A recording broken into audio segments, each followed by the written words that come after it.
other questions, comments, concerns before we get started? Anybody need any clarifications about anything, or is everybody ready to go? Text going, everything's moving, everything's working?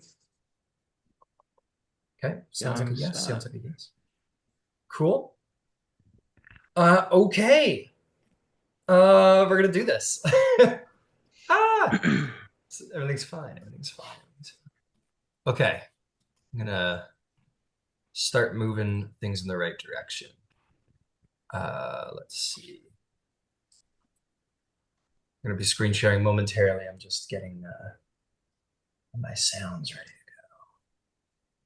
go.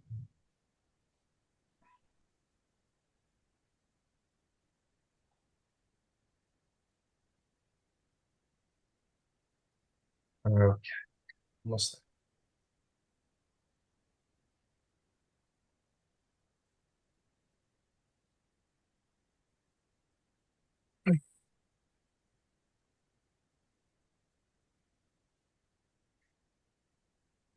But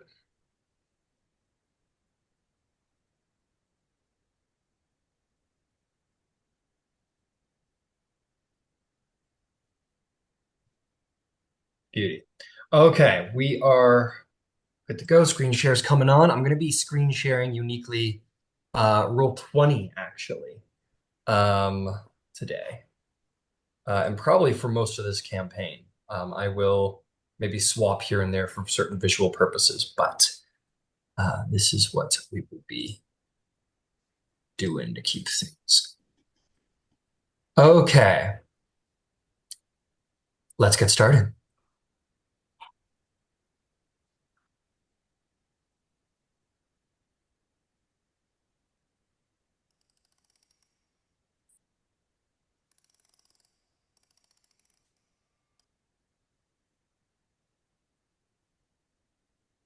Welcome, everyone.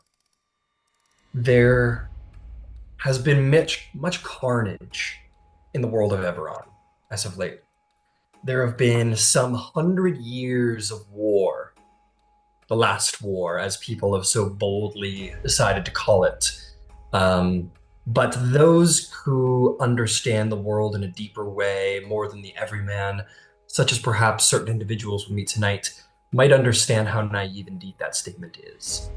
For there is always some kind of war, whether it's behind back doors, whether it is in cold, dark spaces, whether it's in back alleys and streets, or in the offices of the most prominent people in all of Corvair, which is where our journey takes place.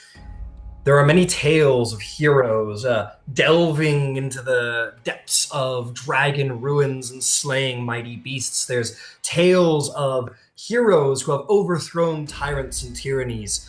There are many adventures of explorers who have gone here and there and discovered distant lands and untold treasures. That is not the story we will be telling.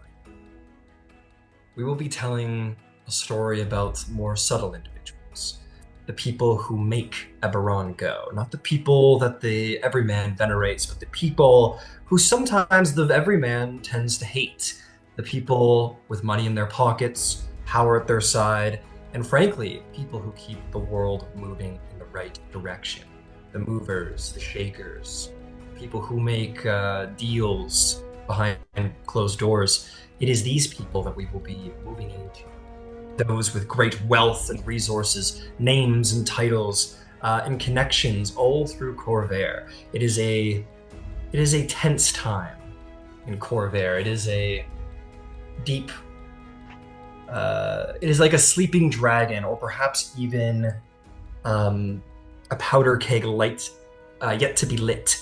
But there are people who may decide to stand against the tide of the war coming in more subtle ways than the grand adventurers of tales, or perhaps people who will just nudge the world a little closer to war. There are the dragon marked houses, noble houses of many decades that are essentially large business corporations who have worked hard to keep their holdings fast and strong throughout the last war. And there are the many nations across Covair who have their own purposes and wants: conquest, land, wealth, the crown of Galifar itself. There are those who have done very well for themselves in the war, dragon marked specifically, and there are those who have been ruined by the last war, the Sirens, to note. Today, we come into the city of Fairhaven, capital city of Ondair, the city to the north. A city that is well known for many things, for cheese, for magic, for agriculture and prosperity. There are many things that this city is known for, or excuse me, this country is known for. And here in Fairhaven, a couple of individuals, in fact, quite a few individuals, come together for the purposes of a royal gala. To be taking a place at the Golden Dragon, luxurious elemental galleon created by House Lyrandar, in alliance with the royal courts of Ondair. It is here where our journey begins, and it begins. Uh, well, we're gonna find out where the story begins.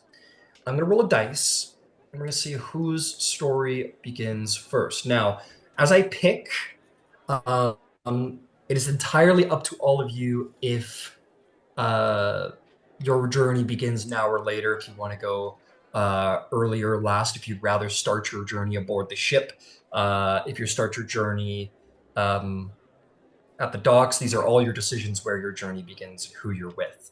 So I'm going to roll a dice. We're going to see how we open our story, who will be our first.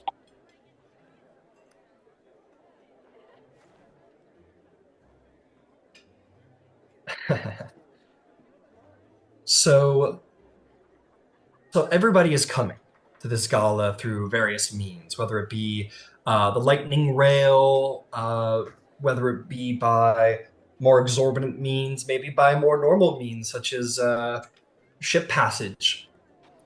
But there are some who already live in the city, and there are, and any one of you who has been traveling would have gotten a copy of the Cornberg Chronicles, and on the front page is heavily featured um, a Rowan Kenneth, who we will be starting out with today. So, first and most importantly, Rowan, I'd like to ask you, where does our adventure begin? Where are you as we open our story? Are you at home? Are you out and about? Where are you right now?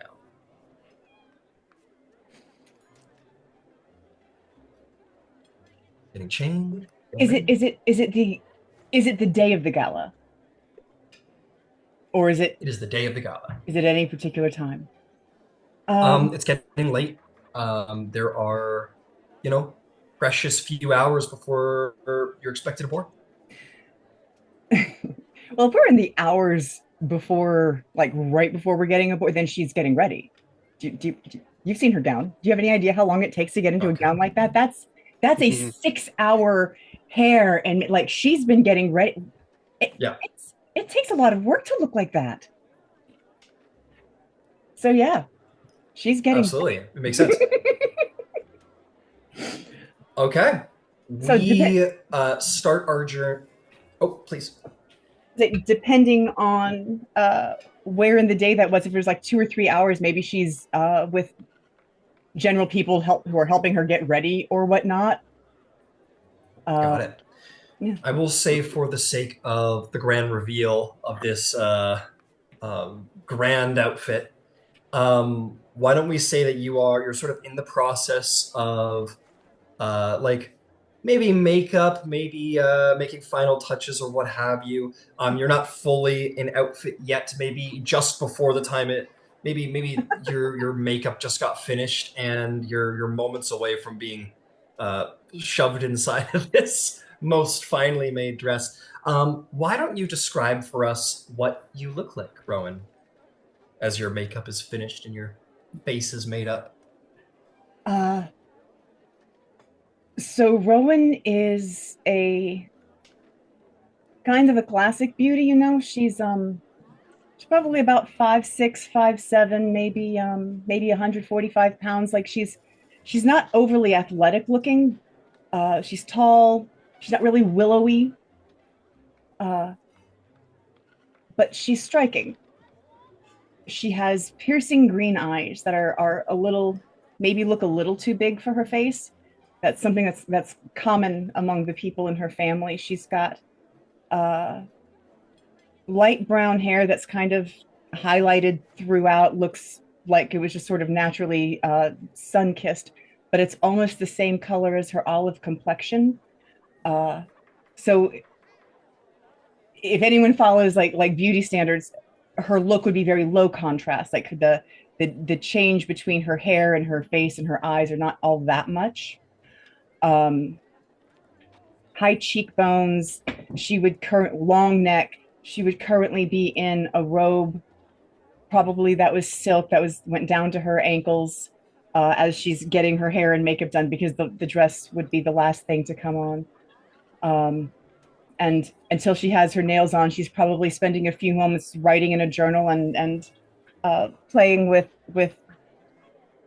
playing with her dog Spot, who is a mechanical dog.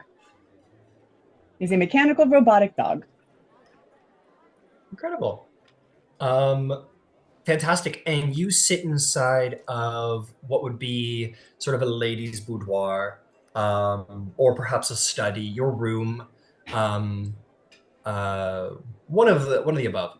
And yeah, you just sort of like had whatever ladies in waiting present, done you up, and they're making like the final preparations.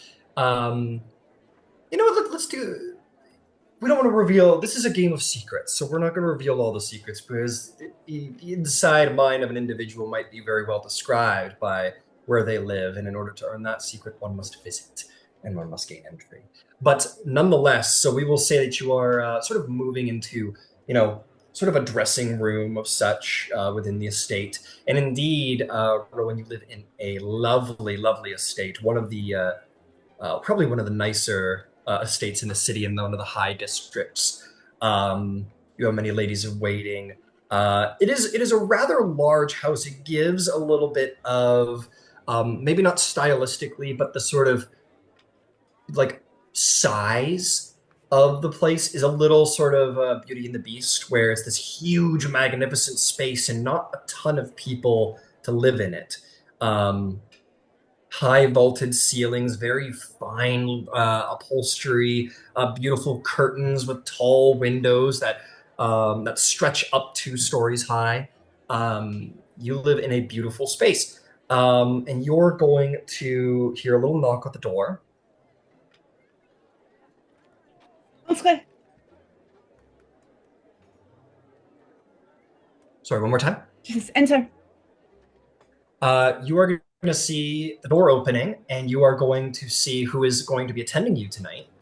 None other than the Lord Seneschal of Onder, Killian de Canis, who is your, as you call him, uncle, and uh,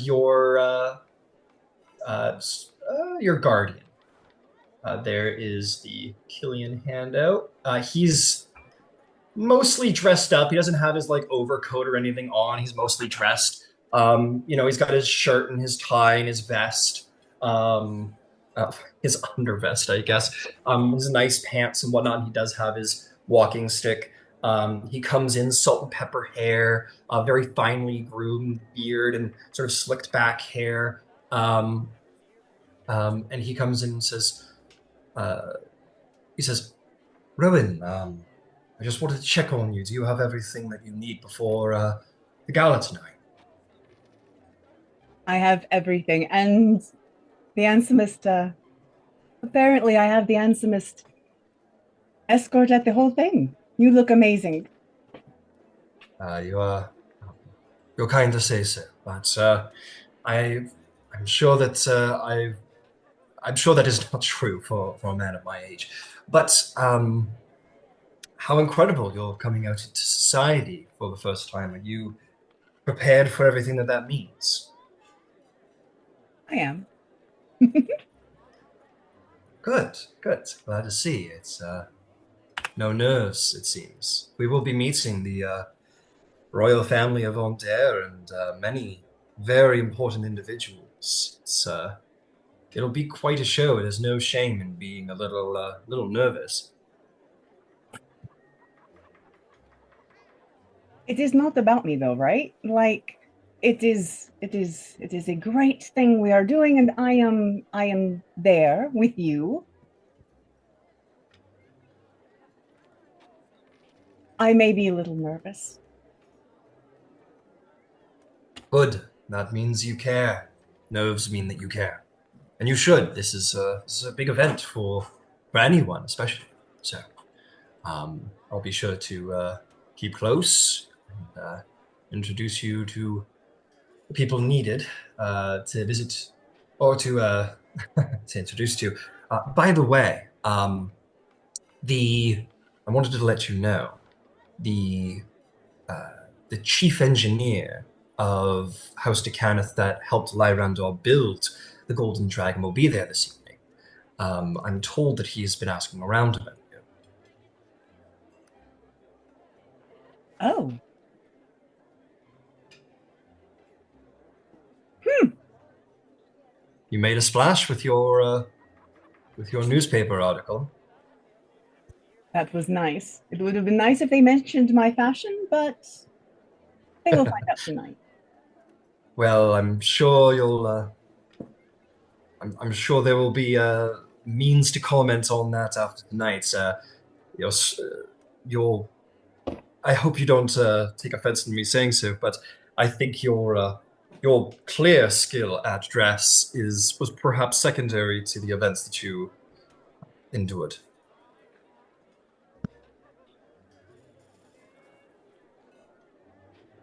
Now, we don't need to go down that rabbit hole. No, Tonight's but a good night. and I need the next hour to squeeze into my dress. Yes, I will leave you and your ladies in waiting alone. And I just good luck. She's gonna like kind of grab his hands and give him a little kiss on the cheek and like almost to try to reassure him. Yeah, you get the sense he's a little maybe he's a little nervous too. He's And as soon as um he walks out, uh I'm going to die tonight. And and with that the surgery of being put into your dress will commence in full force. But that will take a while, and so we're going to steer away from that and surely pick up with Eberron de Kenneth later. Um, all right, let me roll a dice, and we're going to see who else is about. Ah, um, actually, I'm going to take that. Kind of Oh, designing this a little bit, just a tad. Um, coming in from, you know what? I think most fittingly, there is a couple of individuals uh, coming in from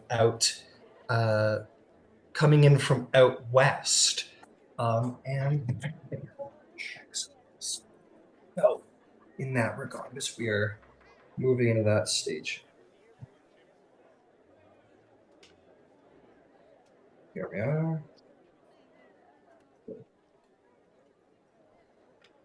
Nope, oh, that's busted up. Okay, we're gonna come into one of our halflings who is here. Uh, Where do we think at this time will we find one Elizabeth Jurasco? What do we think, Elizabeth? Well, since she's got to be traveling in, uh, Hmm. there's probably a a a um a house facility that she's probably traveling to. Um, and in the run up for this, he is completely and howlingly oblivious to its importance. Absolutely. She is probably writing in her journal. Uh, she probably has a piece of anatomy that she is, slowly dissecting. and then going, oh, I got to press the digitation to get the stuff off of me, and then going back to work, looking at the water clock, going, okay, I still have 15 minutes. Absolutely. So yeah, this is the major city of Aldair, and all houses hold at least an outpost to where you would be. As House Jarosco does have presence, so you're probably in a House Jarosco outpost doing a little work here. As Elizabeth is handling certain portions of anatomy, what does she look like?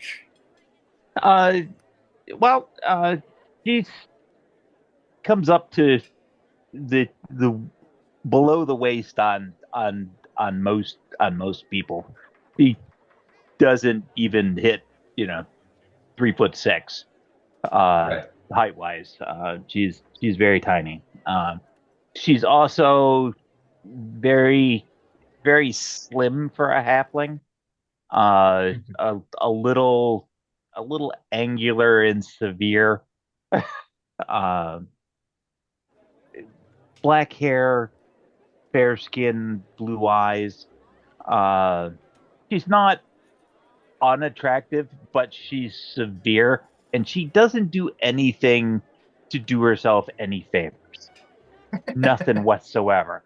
Uh, in fact, dressing up for her is putting on relatively clean stuff, and it's a pantsuit as opposed to a dress.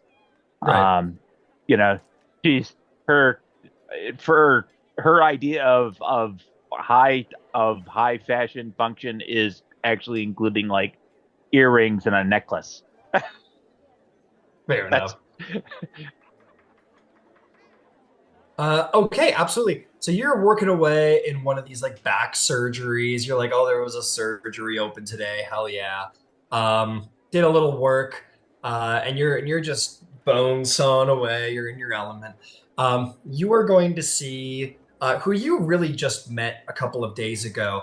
You're going to see a Hanila de Jarasco who runs the outpost, sort of come in from the back. Um, she doesn't like wince. We're all healers here. We all know how it works. Maybe you're a little special in that regard of your inclination. She sort of like looks at the whole scene and goes, she goes, Elizabeth, what? Don't you have to be attending tonight? What you're covered. I will be ready. You just and she will then press to digitate and spatter Oh, spatter the stuff off of because her and yeah. onto the floor. This similarly blonde halfling with her hair like tightly pulled back, and she's similarly in sort of like a doctor's outfit, we'll call it. She goes, what a mess. I, prestidigitation only does so much, Elizabeth. You need to bathe. You need to not just smell. You need to smell good. You're going to be the company of the queen and the royals and other houses.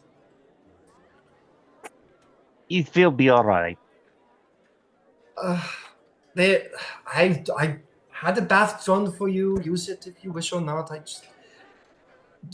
I, I was told that you are not really into these things, these galas. It was told for me to impress upon you how important this could be for you. Yes, yes, I have Okay, heard. okay, fine. Well, do you need anything? Do you need anything? There's a room for you that you can keep your things for the night. Is there anything that you need before we commence the evening?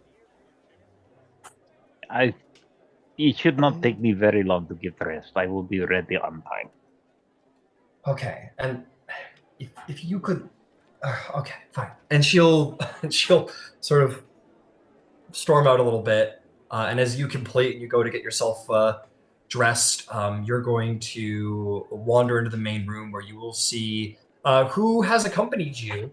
You're going to see Otto is there, um, and he just kind of gives you a wave. And once you get into your pantry, which probably takes far less time than any of the other ladies coming to this particular gala. You come out and um, Otto being of a lot larger like mind to you, sort of um, says, I, I, I do not see how this is as important as they making it out to be. We should, we have research to do. This is getting in the way. How long do we have to be here for? These are the people who fund the research. Without them, there is no research. This fine. Just go hours and come back, and do not take too long. We have things to do. It is a necessity. I suppose. What do they expect you to do? Are you supposed to? Are you supposed to? What exactly do they want you to do? To get funding, I suppose.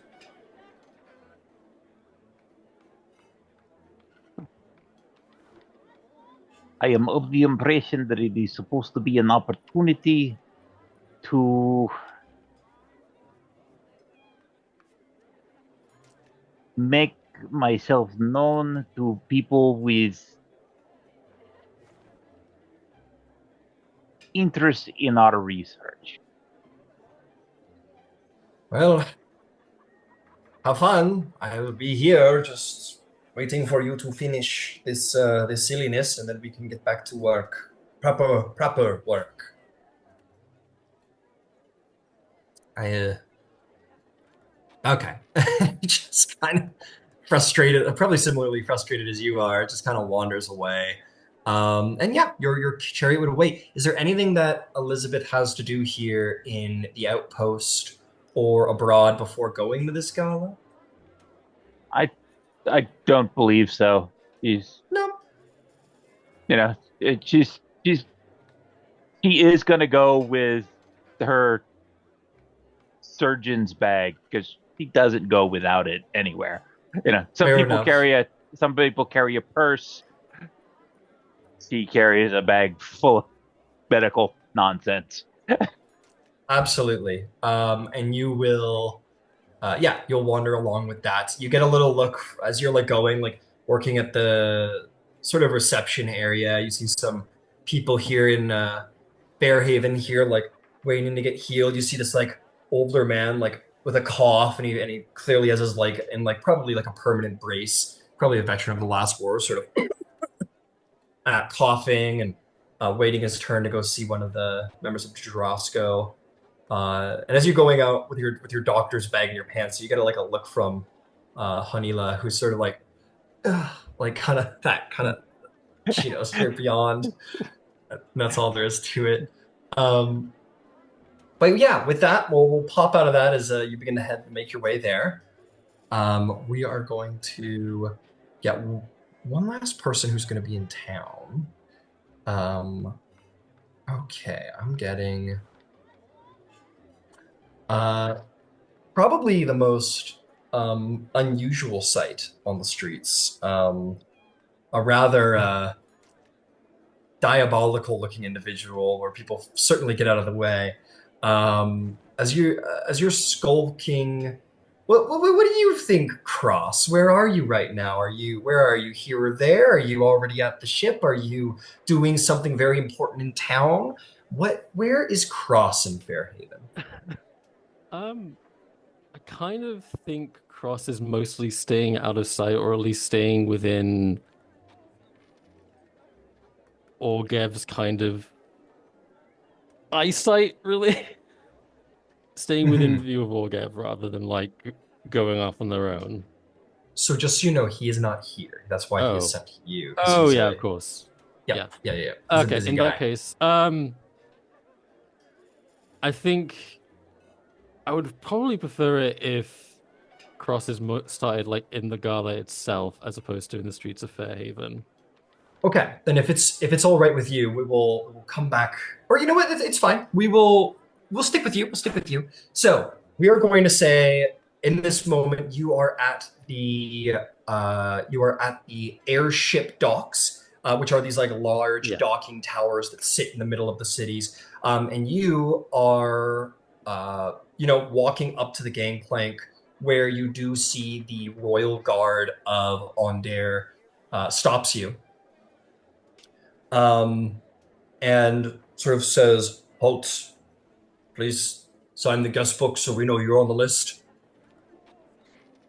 Uh, Cross looks at the guest book, and You see they're there's wearing an kind. Yeah. individual. This is important. There is an individual sort of standing back there who looks at you approach. Well, I guess it's more like a prelude to you. Sort of like sees you approach and turns the guest book around. And says, "Yes, if you'll," and gets like this golden beautiful pen ready and says, "If you just," and they're kind of taken back by your appearance. Yes, I was going to please say go like I ahead. would say rather like look up there like they just first see kind of Cross's like blackened, sort of slightly disfigured metallic hand reach out, Yeah, and then they look up like what the fuck.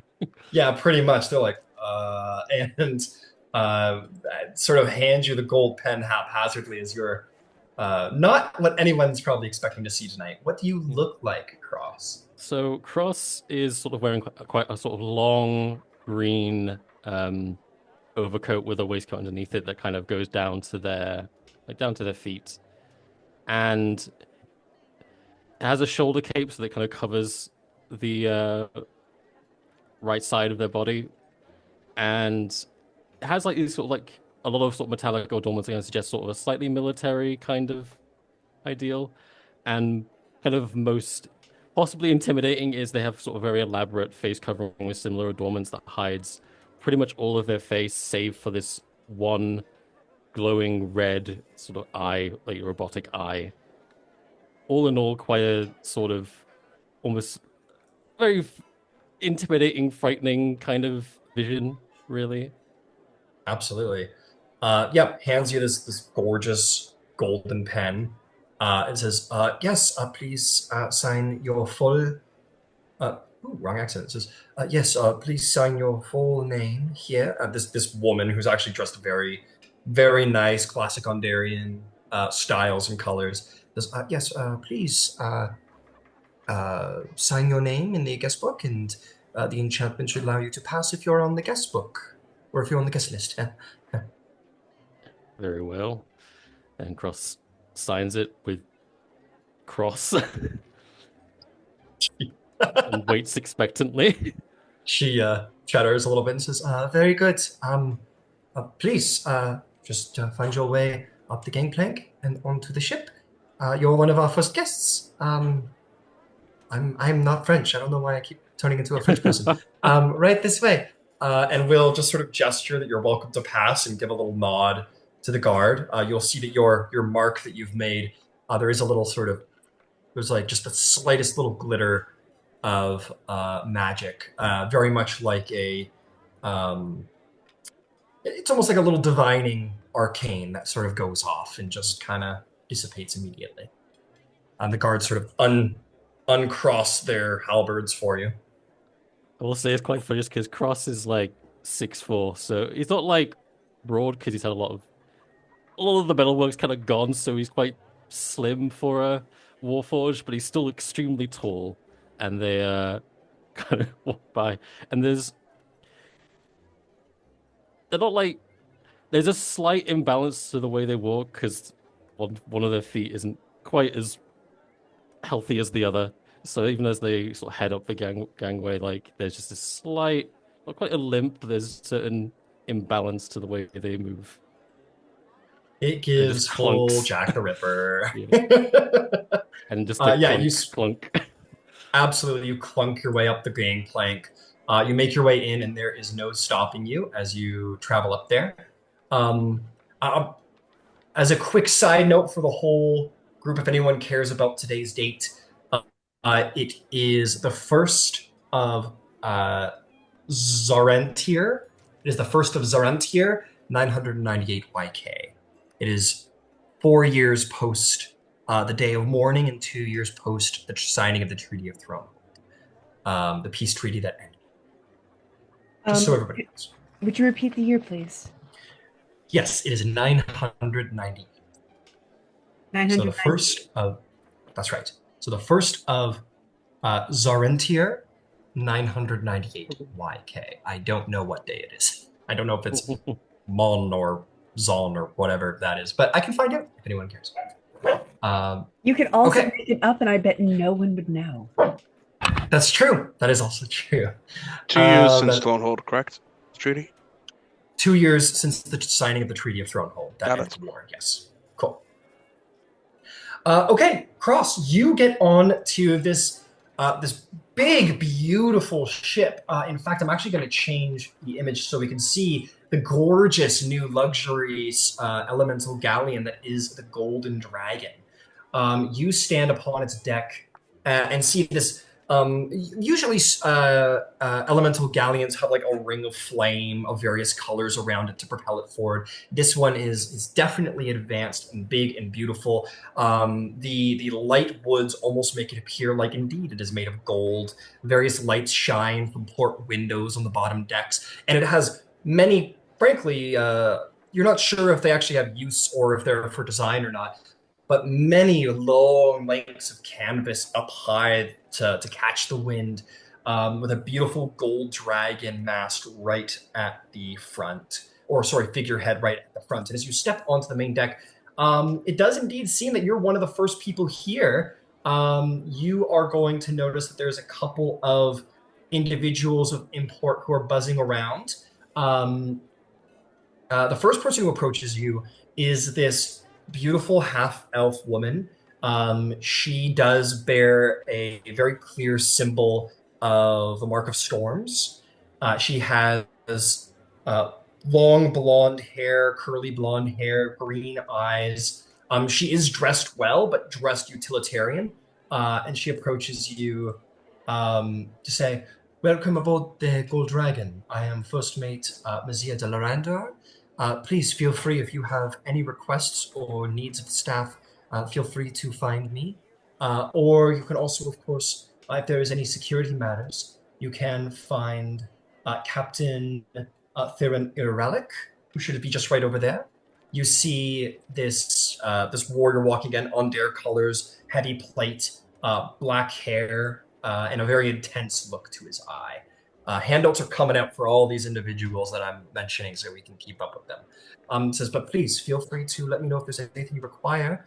Food and drink will be out in the hour. It's good. It's good to see you and welcome aboard the Golden Dragon. Is there anything I could do for you right now?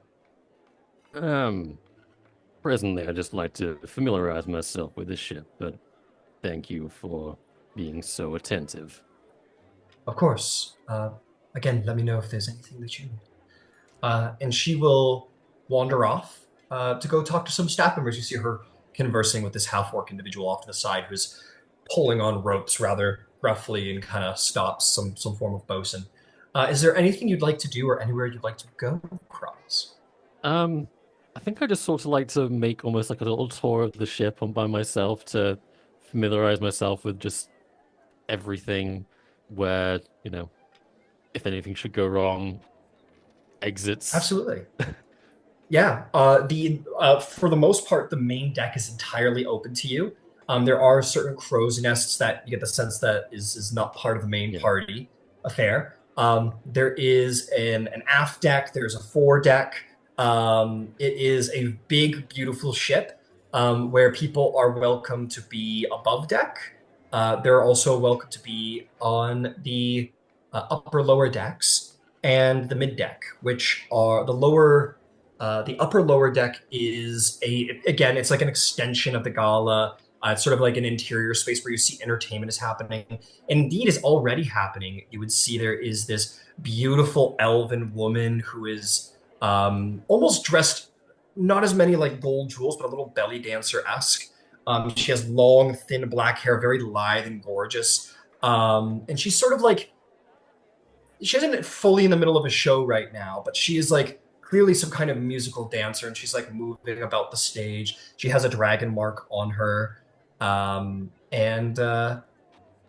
then you go into the mid decks, and that seems to be like rooms, like private rooms for various people who would have who might be staying on the ship a little longer. Is there anything in particular that you'd like to look for? Um, it's probably a little bit kind of a bit vague, maybe, but I guess I want to keep an eye out for anyone from Brayland. Anyone from Brayland? Okay, you'll keep your eye out for anyone from Brayland. Um, Make me a little investigation check to see if you find anybody with any sort of bearing any clear markings of Brayland. Okay. First roll of the game. 14. 14. You look around, you see a couple of individuals here and there, no shortage of individuals from House Lyrandar, and a couple of Ondarians here and there. No Braylands, no Braylishes of yet. But I'll let you know if you catch on to anybody, keeping your check in mind. But we will come back, cross you, do your little view of the ship, and we're gonna come back to you. Okay, let's keep moving it right along. Um, I think let's take a look. I hope that dice is gone. That is oh there it is. Okay. We come to our second halfway of the group. Wandering around Fairhaven, perhaps near towards the ship. I'm gonna send a little private message to our friend Holden Blackyard, whose turn is arriving. But let me send you a quick message before we go.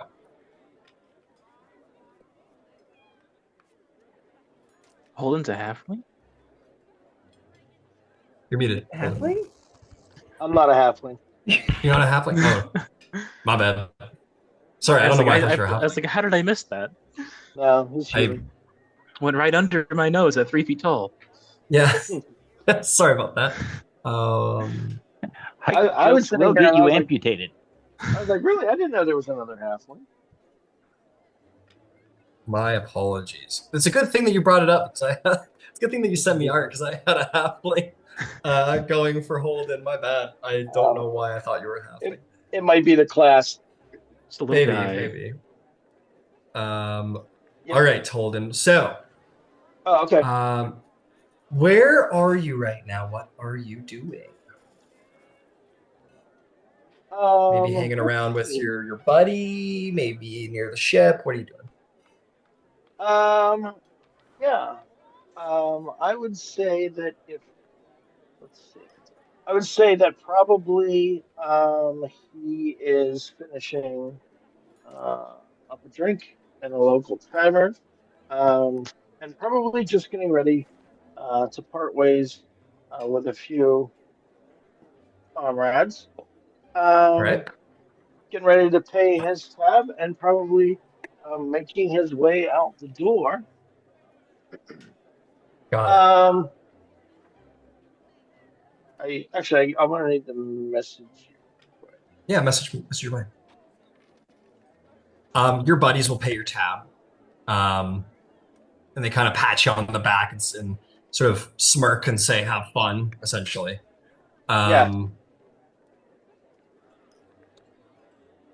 But your good buddy Pencil is gonna catch up with you at the door. We'll say he's coming in from a smoke. Perfect. And yeah, let me send you a message there.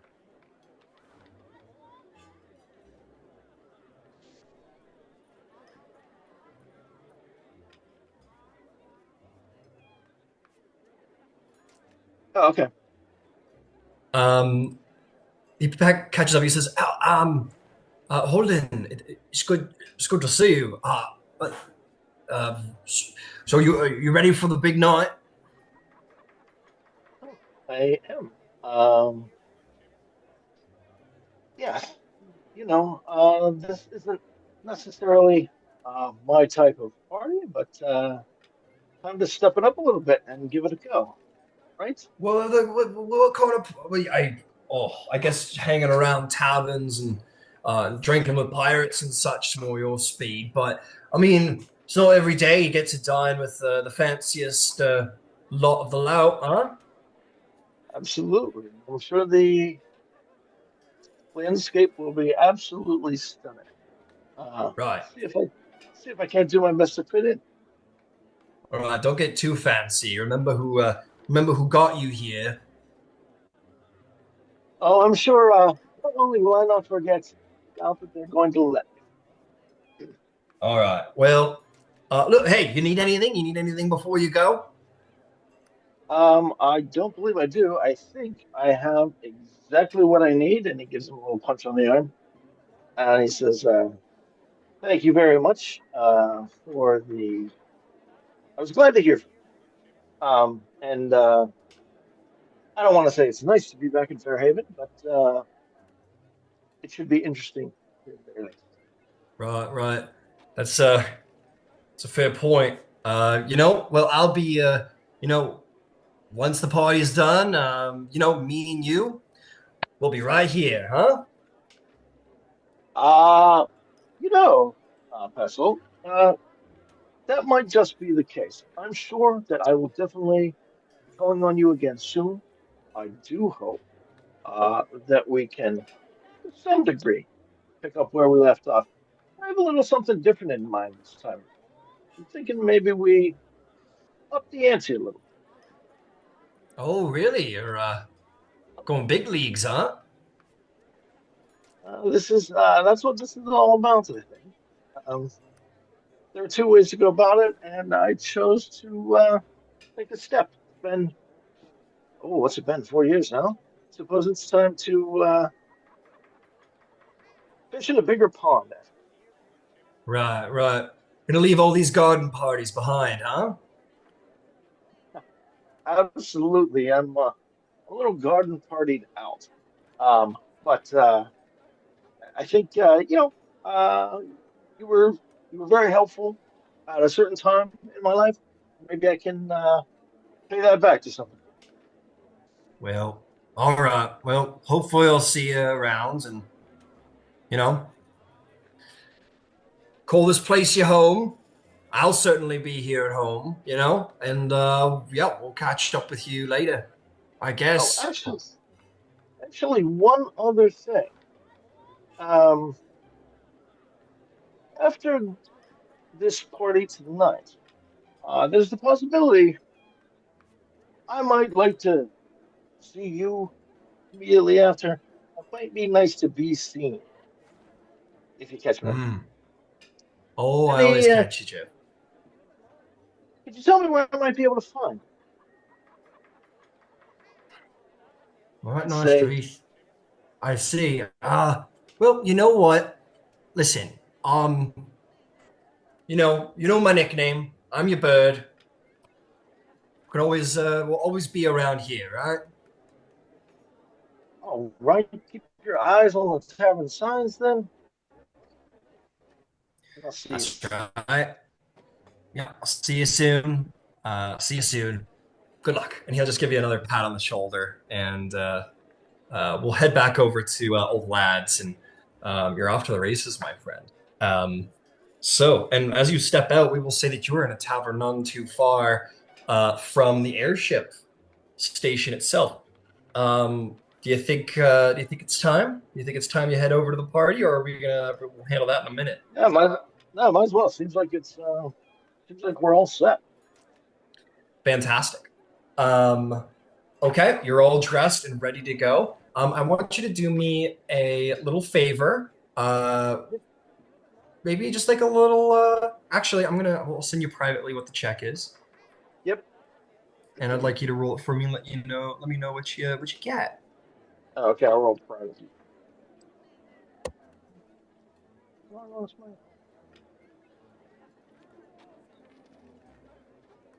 Okay.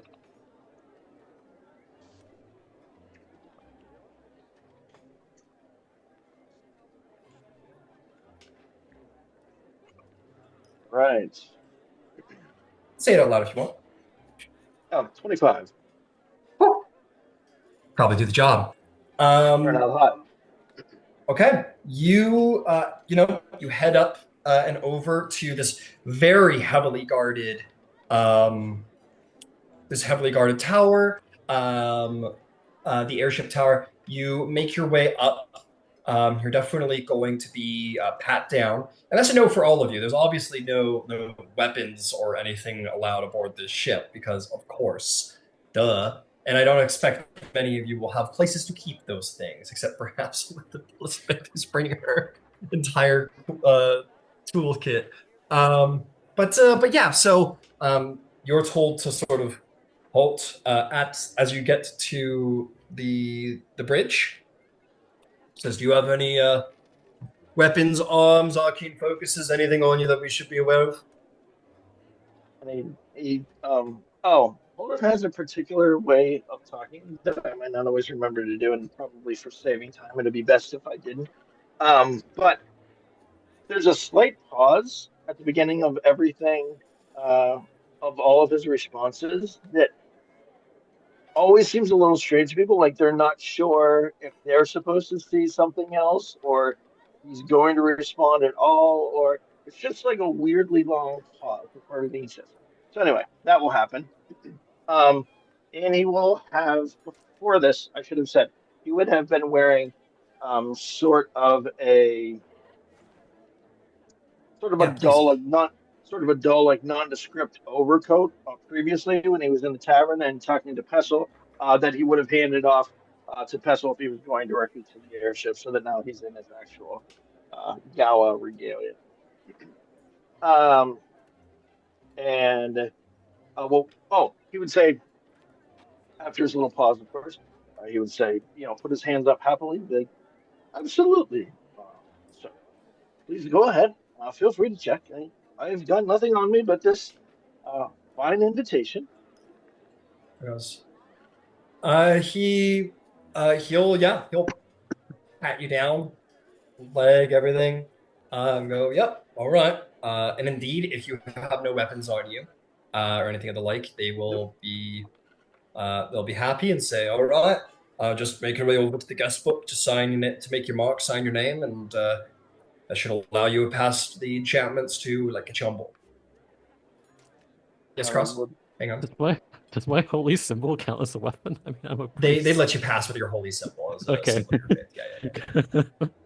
Yeah, they might be particular about certain arcane foci if they look particularly like, but no, you're good with the holy symbol.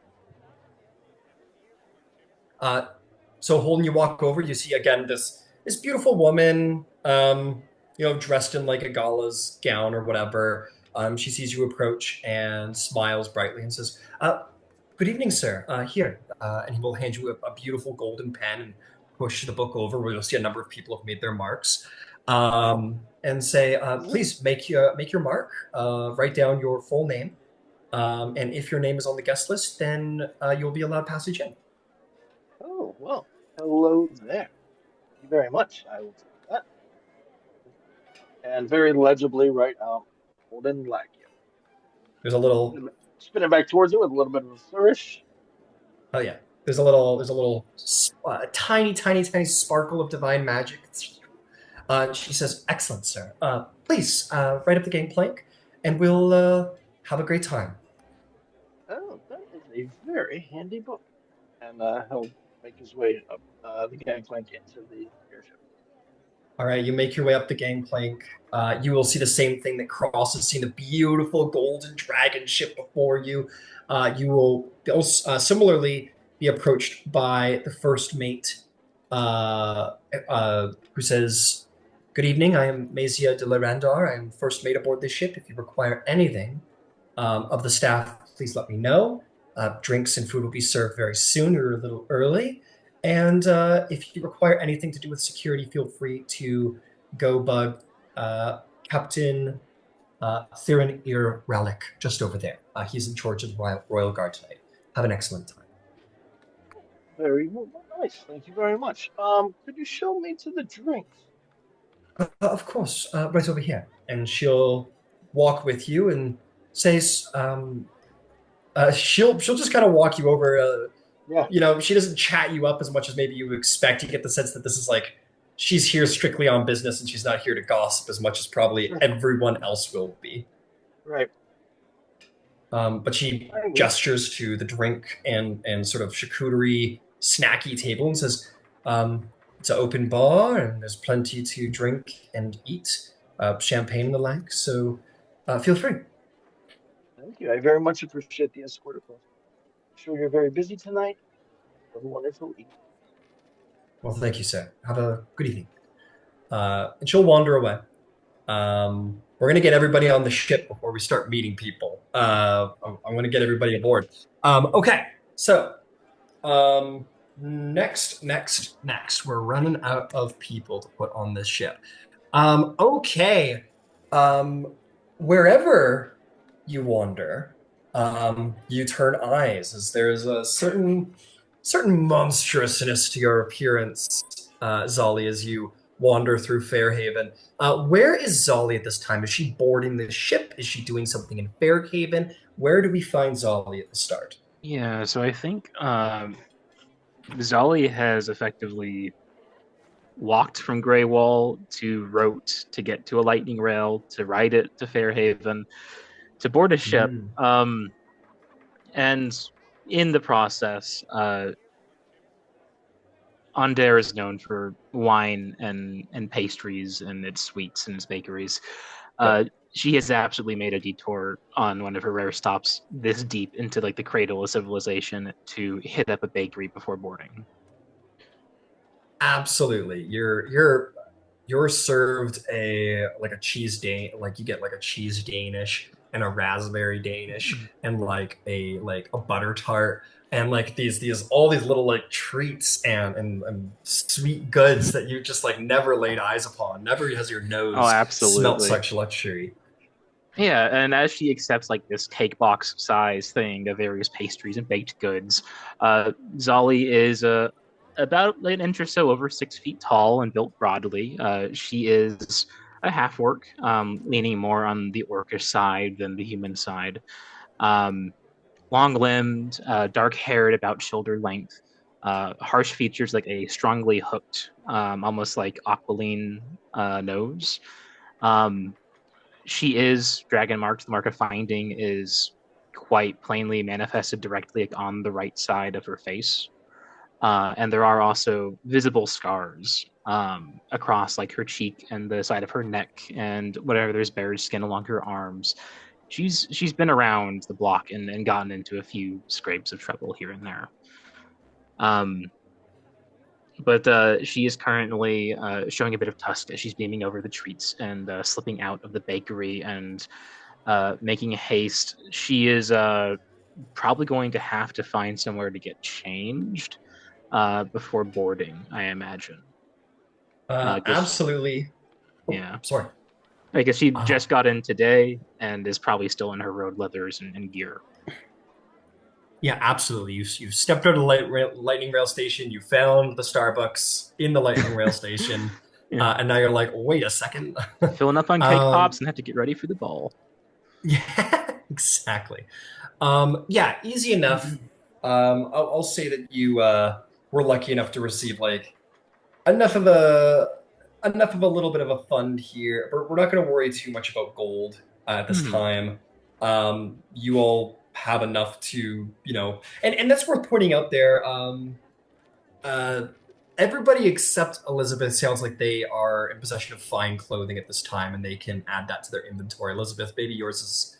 You can decide what your clothing is, Elizabeth. If you think it's fine, then it's fine. But everybody can certainly add a fine outfit to their inventory for this event, including you, Ludwig, because I know what you're going to wear. Okay, so yeah, easy enough. You find you slip into a. Let's see here. Where do you slip into? You slip into this like really fine establishment called. What is it called? What's it called? Let's see. Man, this is like the one place that they don't give me taverns. That's so fucked up. You slip into the Cheese and Wine Inn. It's a lower end. It's nothing too fancy. Not like what you're going into right now. It's like someone like you or adventurers or travelers or would go into. It's probably more your speed. You slip in there, and there's some adventurers who are drinking and whatnot, and you can walk through. You get some looks. Nothing too like whoa, but here in the cradle of civilization, as you put it, you have a little bit more of a monstrous opinion. Even and, people are used to half orcs and whatnot, Hmm. but not like full-blooded orcs. Those are a little more out where you're from, and you get a little like oh, like an exotic-looking woman coming through. Hmm. You go up to the inn owner, and she will be like, "Oh, good evening, ma'am." That is correct. I need a moment to use your changing rooms. Do you have a space available for me? Sure. Yeah. You know what? Absolutely. Tell you what. Uh, and she'll take like a gold off of. No, that's Hmm. like way more expensive. She'll take like a silver off. She goes, you can borrow room one, just down the hall there, and feel free to change as you please. Of course. And as Zali looks at the innkeeper, there's these very intense, almost gold yellow eyes that just kind of catch the lights of the inn, almost like coyote-like, and then just holds up the box. Would you care for a Danish? Sure. That's very kind. Sure. Thank you. She'll take it. She doesn't really like take her eyes off of you. And she's like really trying to twist her face. Yeah. Yeah, and she'll move on past to get changed, and we'll squeeze into a very nicely made red dress, and like after slinging her pack onto whatever bench is available, we'll actually dig out a huge number of furs and other odds and ends. She's basically wearing an entire hide around her shoulders, like fur still on of some kind of large like plains cat.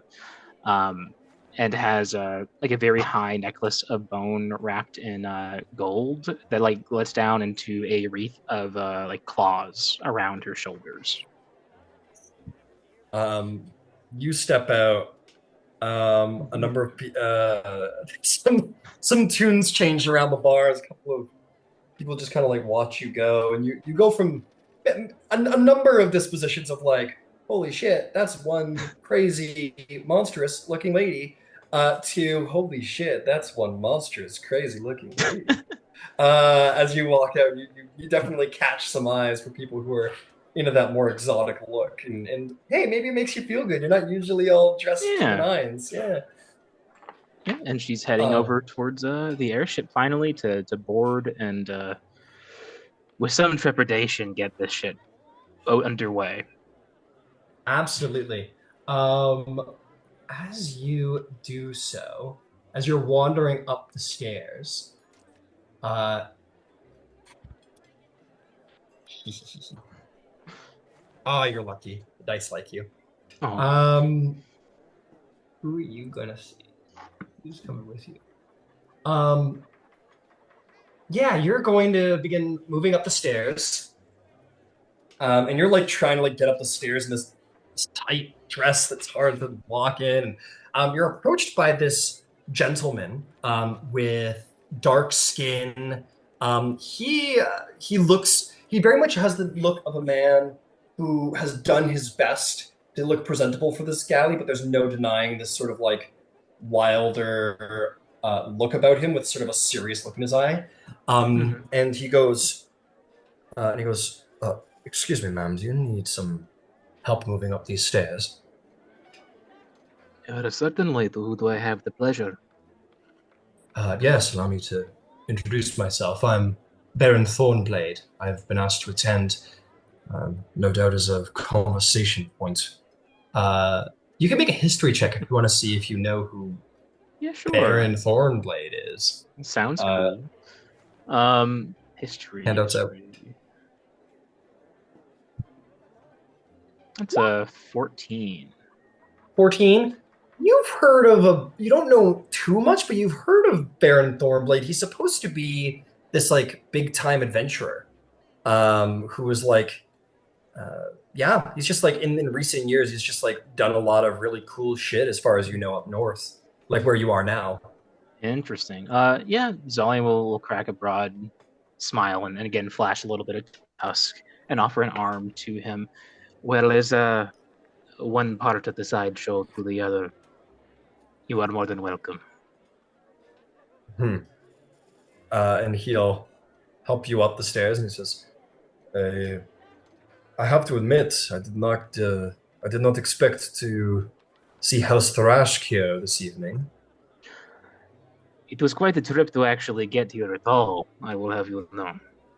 But a friend gave me a tip that it was quite the party. Hmm. Well,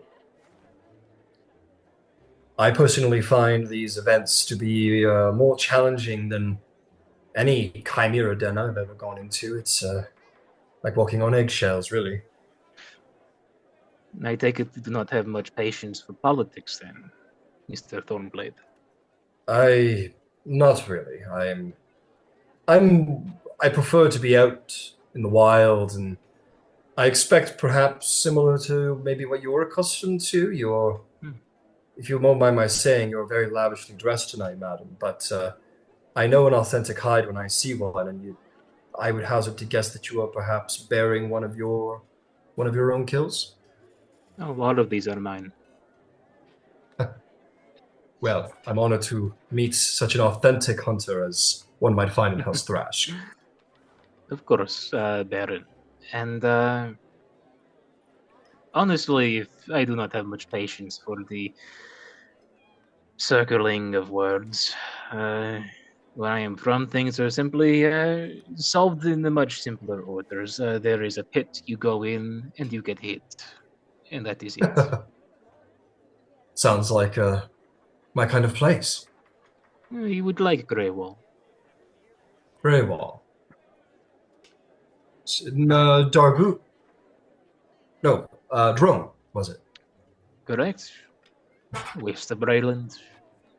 Uh, I have not gone so far south there, but perhaps once this event concludes, maybe I will escort you on the lightning rail south then. I If you think I decide might my like company that. is worth withstanding any longer than this. I am sure I will. At that point, you guys make it to the top of the airship platform, where similarly, you wouldn't be pat down. You're in a fairly form-fitting dress, and are you carrying like a purse or anything? Carrying anything? She still has the Danishes in her offhand. Yeah, it's fine. There is also, I think, probably like a decently made, like kind of leather duffel like bag slung over her shoulder that she will pass over because that does probably still have like her armor and some of the gear in it, but she's happy to relinquish it as needed. Yeah, they will say, yeah, there's no permitting this, but we can hold on to it for Of you, and course. they will secure it for you. Similarly, they find like a number of knives on Baron, and he just kind of like looks at you and shrugs. And they take those from him, and he will, as you approach the table, they take a little longer to secure Baron. But as you approach over the window, says, "Good evening." Hands you the beautiful golden pen and says, "Please write your name in the book, and it will ensure that you're on the guest list and will be welcome aboard the ship thereafter." And she will sign Zalima Nasir de Tor. You do so, and there's a little plume of magic, and we'll say, "Welcome aboard, and have a great evening, Madam Torm." De Torm, excuse me. That is correct. And you will indeed be welcomed aboard, and you see, and then do you wait for Baron? Yeah, Zali will. He seems pretty chill so far.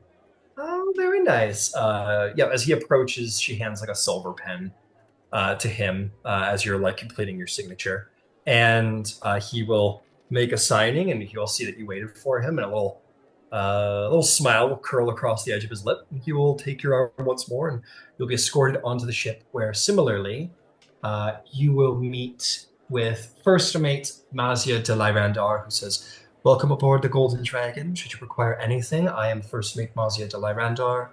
I'm happy to be of service. And if there's any security matters that you need resolving, you can seek any number of our security staff, including Captain of the Royal Guard, Theron Ear Relic over there." Do you think there would be a security matter worth resolving? Well, if the captain of the Royal Guard is worth his reputation, I should say no. Hmm. And if you were off the clock, Well, and if I was off the clock, then maybe you might find me at the alcohol stand with all of you Hmm. fancy folks. of course. It is all right that I brought some of my own food. Yes.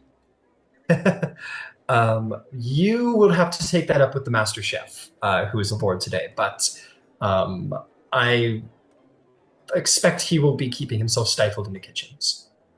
Well, if it is not your problem and he is not here to see it, then I see no issue. I see no issue either, ma'am. Hmm. Yeah. And as a fun note, oh sorry, I was going to say Master Chef, Gillian Ear Tavin. Make me a history check, because this guy you probably know about. Okay. Interesting.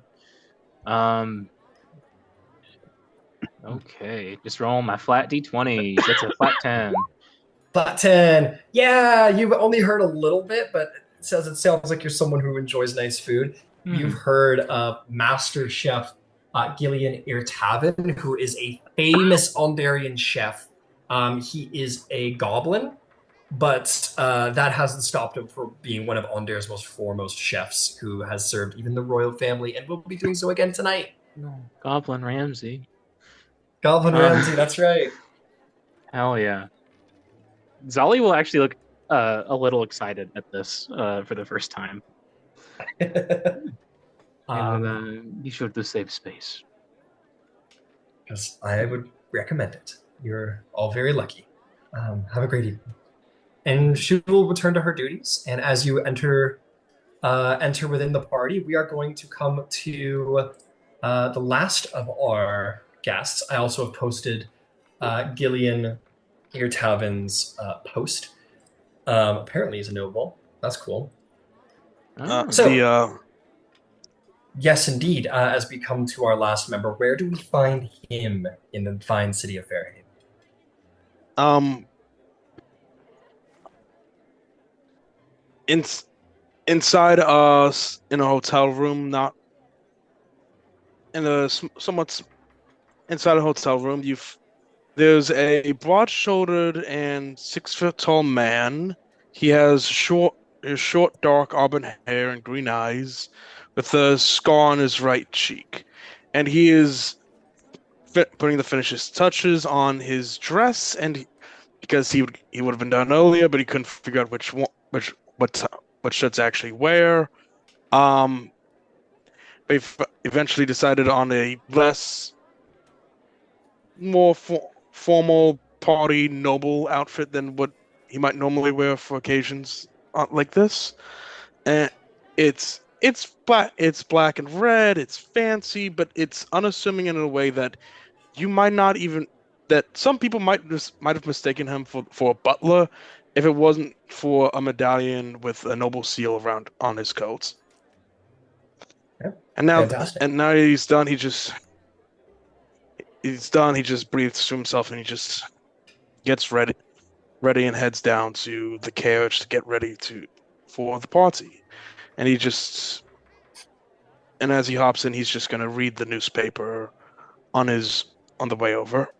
He, Read the Yep, you read the newspaper on the way over. And you know what? As you look around, Ludwig, you haven't been outside of your home country before, and this is a very, very different place where people are very smiley. It's mhm. very sunny, and there's like it's tons of food he establishments. was he was kind of very much taken aback when he was very much taken aback when he first arrived here, but they have magical lights as lampposts instead of just gas or candles or something like that. Yes, Everyone's it's so a relaxed for some reason, and seeing people out past curfew for some reason, civilians out past curfew is still somewhat surprising to him. Yeah, and in fact, there is no curfew. And you know what? You're a bit of a fish out of water here Oh yeah, because you are in a country that your nation fought against, oh yeah, and you yourself personally fought against members of this nation. oh yeah. Mhm. And you know, you don't have any like friends here, allies here. You're kind of going in solo. You don't really know anybody, and you're new to the scene. Oh yes, he is a complete fish out of water. Like, and and he's still not quite getting used to how not necessarily happy and cheery everyone is, but how much everybody has and how lax everything is, and just in slightly judgmental way, kind of spoiled everyone seems to be. That's true. And hey, everybody very well dressed. Where you're from, it's very mild, very neutral, very calm. But here, It everyone's is got extravagant. it. Yeah, everyone here is dressed very well. There's a very clear cultural attention to fashion. Not high fashion in any measure, but people are well dressed and have luxurious goods, which is probably stark. This country of any country is probably stark opposite to yours. Yeah, I completely believe that. That's why he feels very somewhat nervous That's about this, despite his disposition. perfectly fair. And for those who might be looking closer at him, he would seem. I don't know how else to describe this, but there, but not there. Yeah, I get you. If you know what I Space mean. a little bit. Yeah. Little spacey. You could say that, and he's just trying to breathe and relax. He's trying to read the paper. He normally doesn't read the paper. He doesn't usually like the papers. Fair enough. Gossip rags, you know. Absolutely. Um, okay, and as you step off, it seems the dice favor you to meet two rather exceptional individuals as you step off. You step off to the gate where you see two very well dressed individuals talking with one another. Um, you see there's this one gentleman who is, they're both very finely dressed, but one person is a half elf who bears the mark of storms. A little older, half elf. He has some whiskers, some very finely groomed whiskers. A little older, wearing spectacles, but finely combed over hair.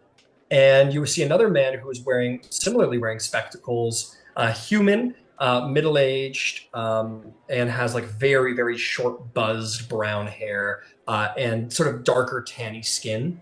Sort of standing at the gate, and they're kind of talking to each other very familiar like. You step out, and they can't help but notice you. You are an exceptional individual, and clearly dressed for the occasion. Do you walk on by, or do you attempt conversation? I'll attempt. I'll attempt conversation. I'll see them. I hesitate for a moment and think, why? I'm here to chat, so why not? And I go over there and I greet them. You greet them. They're both like smoking cigars, essentially. You greet. What do you say? Evening, gentlemen. You here for the sky ship, I assume. They sort of chuckle together, having known some inside private joke. And the more buzzed-haired individual says, yes, we very much are. And he will put a hand out and say, Raymond DeCanneth, pleasure. Kenneth, good to meet you. And you, sir? That individual will say, I am Miranda Lyrandar. Good pleasure to meet you as well. Make me a little history check. See what you know about these two fellows. There might be something important about them. Okay. Lyrandar, do I recognize the name? Yeah, that is the House Lyrander Mark of Storms, which is the house that is made this galleon. 6 on the history check, but I do recognize that name. Okay, you don't know. You recognize the names. You recognize Lyrander Mark of Storms, and you know Decaneth Mark of Making, but you don't know anything more than that. But they both shake your hands very friendly like, and they say, and you are, sir? Ludwig Ida Drager. Yes, I'm Ludwig Ida Drager. I'm come from Carnath, to the east of here. Carnath, very interesting. Yes, far away from home, I would say.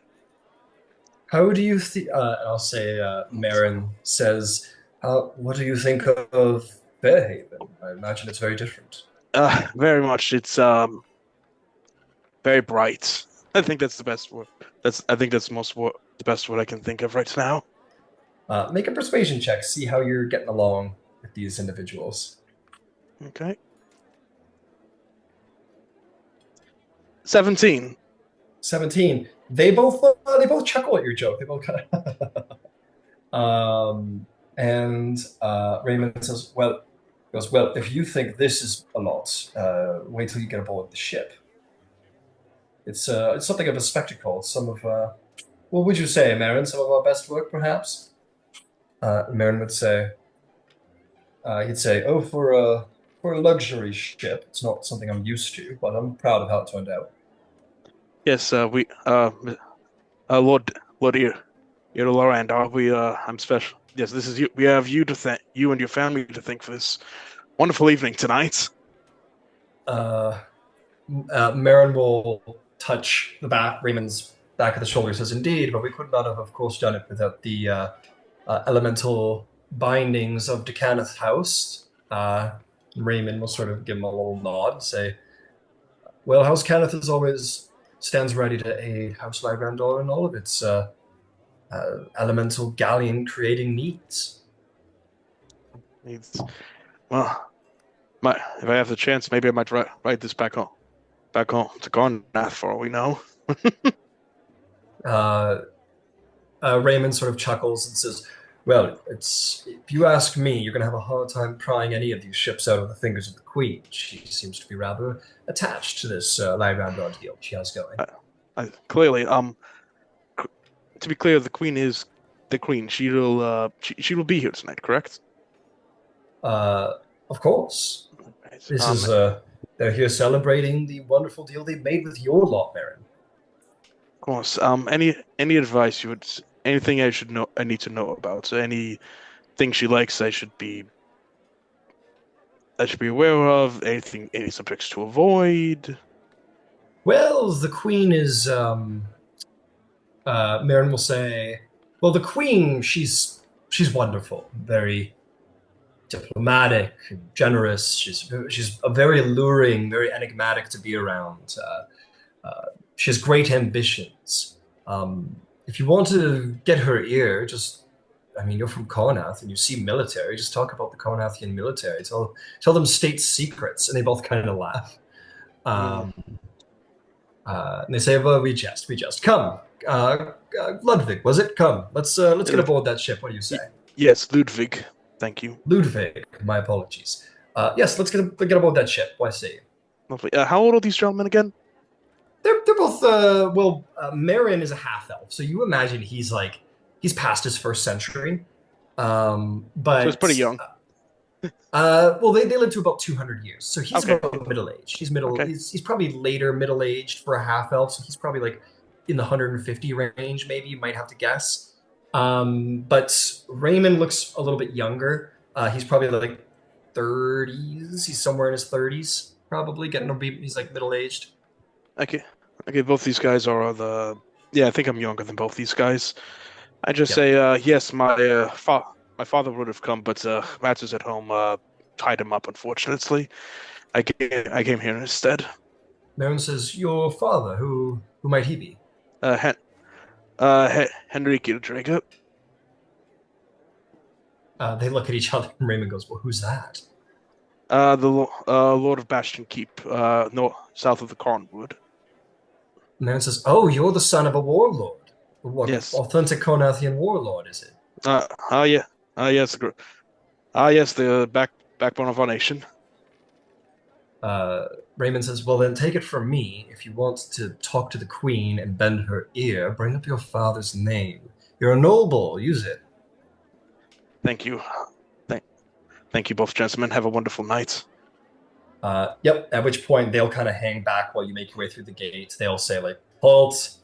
Do you have any weapons on you of any kind?" Other than my fists, no. They look at you like they didn't like that joke. That is a joke. They go, sign your name in the guest book for entry. Very The well. woman will hand you the golden pen. Very well. I, Sign your name, oh yeah. Ludwig Draeger. And you are That's Ludwig Drager, ma'am. Ludwig. You are then there's a little plume of magic, and you are allowed entry. Thank you. Yep, you walk aboard. Similarly, you will speak to the wonderful first mate of House Lyrandar, Mazia de Lyrandar. She says, welcome aboard. I'm Mazia de Lyrandar. If you have any need of the crew of the ship, please feel free to ask me anytime. And should you require anything to do with security, Captain Theron Ear Rarick is aboard the ship, the captain of the Royal Guard. He can help you with anything or any members of the security force. And food and drink is over there. Everything should be coming out now. I believe the Royal Court is set to arrive just a little more than an hour from now. Wonderful. Good to know. It's just about an hour before things get truly busy. Thank you. Your name again? I am Mazia de Lyrandar, first mate of the Golden Dragon. Delavandar. Thank you. Thank you, okay. This mate, and I see myself start looking around. Fantastic. With that, we have most of our people aboard the ship, so let's get everyone on the ship. You make your way, Rowan, DeCanneth, make your way up through the airship in your dress to the tippy top, and Killian says, give me just a minute if you don't mind, Rowan. I'm just going to go say hi to an old friend over there. And we'll make our way through the gate momentarily, if that's all right with you. You're muted. Muted. I'm trying to find a way to copy this to send it or to put it in the chat, the dress. Can you hear me? Shit. Okay, you're not aboard the ship just yet. You can take it. Yep, can hear you. Yeah, we can hear you. Okay, sweet. All right. Well, it's all good. You're not aboard the ship just yet. Yep. So take a minute to figure that out. But while Killian has like you see he walks over to like, oh hey, how's it going? I'll see you aboard the ship. And it's like very like I gotta shake hands with these guys, but like he's also trying to be quick about it. I'll say that you maybe you look around. I'll look around for company. I'll say coming up the stairs, sort of just like right behind you, will be none other than our wonderful Elizabeth de Jarasco. Would either of you care to carouse, or do you have a beeline instinct to get on that ship quick as possible? So I just posted the dress that I'm wearing right now. And yeah, no, she needs when you see the dress, you will understand. She can be social on the ship, but she needs to get on the ship.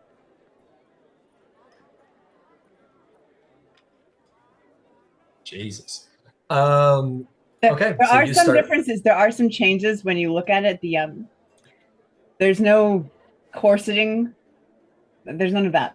And it's much more open along the back. Like there's no back to the dress. There's just like it's just kind of hanging on by the backside, by the thread there. It's more of a teal than an emerald green, and it goes asymmetrical instead of being an oval.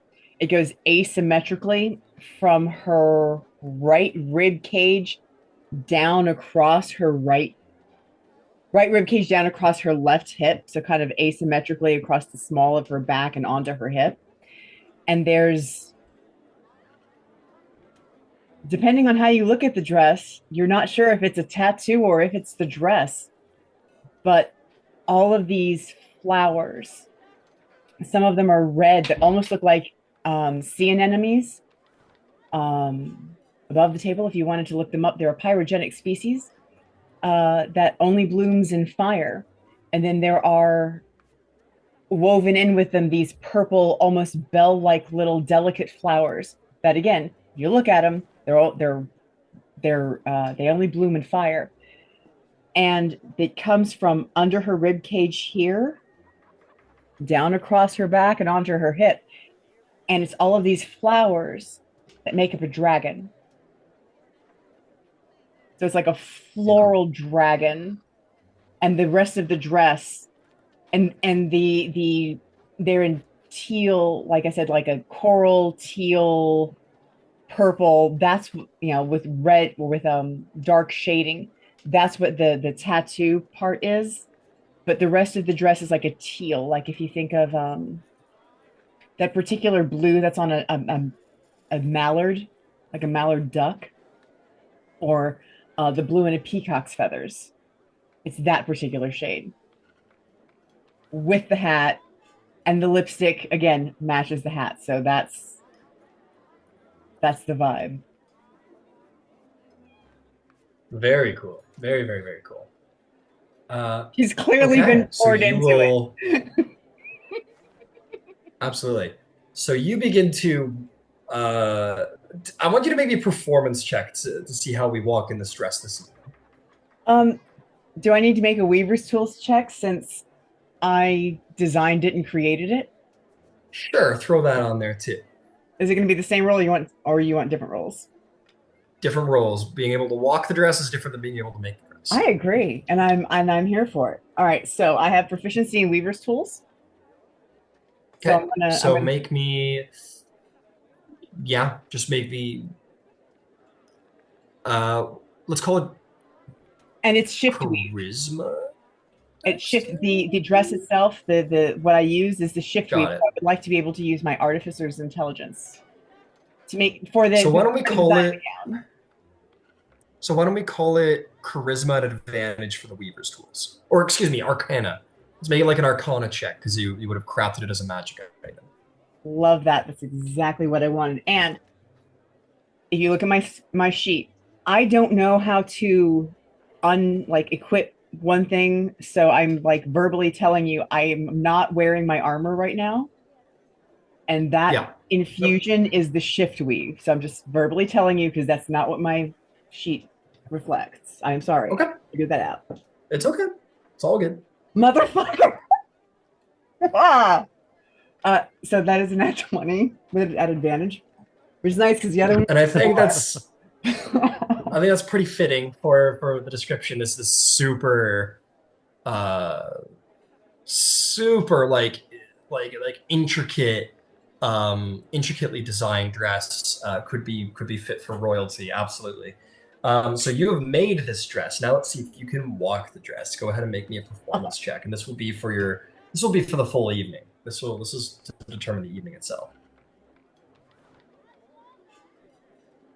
All right, so this dice is in jail because it's just rolled 2 4s in a row. Oh no. Yeah, no, that's okay. But that's okay. That's okay. You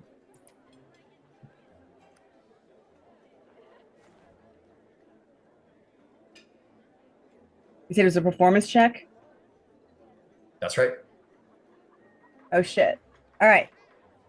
Yeah, that's not great. I'm going to be honest with you. She is very, very nervous. And that is an 8. An 8. That's a magnificent dress, but it takes a while for you to get anywhere. It takes a minute for you to walk. It looks great on the surface, but now that you're inside of it, you're like, oh, forgot about the having to walk in it part. And it's going to be a bit of a struggle to wear this evening, notably so. So we will say at this point, Rowan, as you don't have somebody to almost literally lean on to walk with, we're going to say that Elizabeth, if you wish to, have just sauntered on by up to the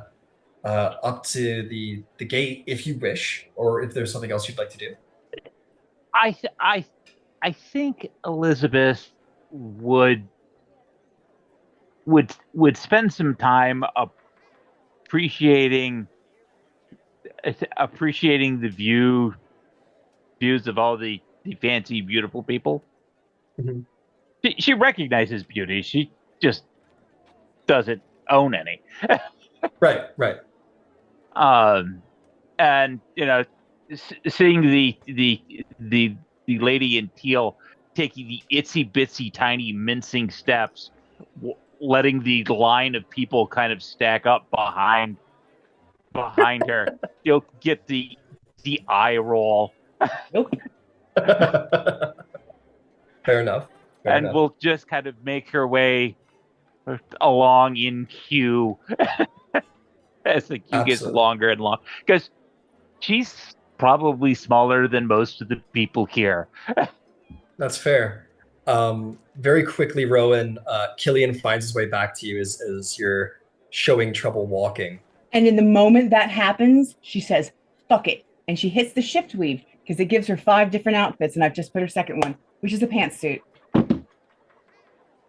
Okay. You She completely abandons the dress. Okay. You're sort of waddling there, like you're kind of struggling, and Killian turns around and sees you kind of struggling to meander, and yes, this queue is beginning to form behind you, and some people are like looking at each other, and at that point you kind of activate your backup outfit and turn it into a pantsuit, kind of meander along. Understood. So now she can walk just fine. Yeah. And Elizabeth will look at whoever is next in queue and will go, that makes so much more sense. Why didn't she start with that to begin with? Let's see who you're talking to. Oh, I know who you're talking to. This rather well-fed individual, in like very like fine Ondarian clothes, with, like a large jeweled chain. He looks like a count. He goes. I couldn't agree more. These new fashion trends with the young are just they're beyond my understanding. I mean, I understand beauty and elegance at least to a degree, but form and function have their useful place as well. You need to be able to walk at the very least. Well, at least it's moving along more quickly now. Indeed. By the way, I should introduce myself. I am Count Varin Irmandrian of Aldair. Who might you be? Elisabetta de Giraco. Oh, to Jorocco. Wonderful to see such a the House of Healing aboard this ship. Hopefully, will not require your expertise this night.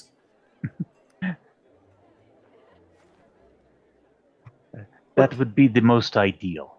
But she will pat her bag. I have made preparations just in case. Oh, good. Well, perhaps hopefully you have a second stomach in that bag. I've heard that Master Chef Giltian Italian is going to be aboard the ship, and if I have my way, I'm going to perhaps need something of a medical excuse later because it's such the food is to die. And yeah, at which point you will get to the front of the line. We'll come back to Rowan in a moment, but people are like, signing their names, getting checks, signing their names. You meander up, and she'll sort of like look over at you and says, "Good evening, ma'am," and hand you the golden pen and say, "Please sign your name, make your mark." You do so, Plume of Magic, and she says, "A good evening." Now that there's a bit of a queue, she is moving a little quicker, but still elegantly, and says, "Please enjoy your night this evening."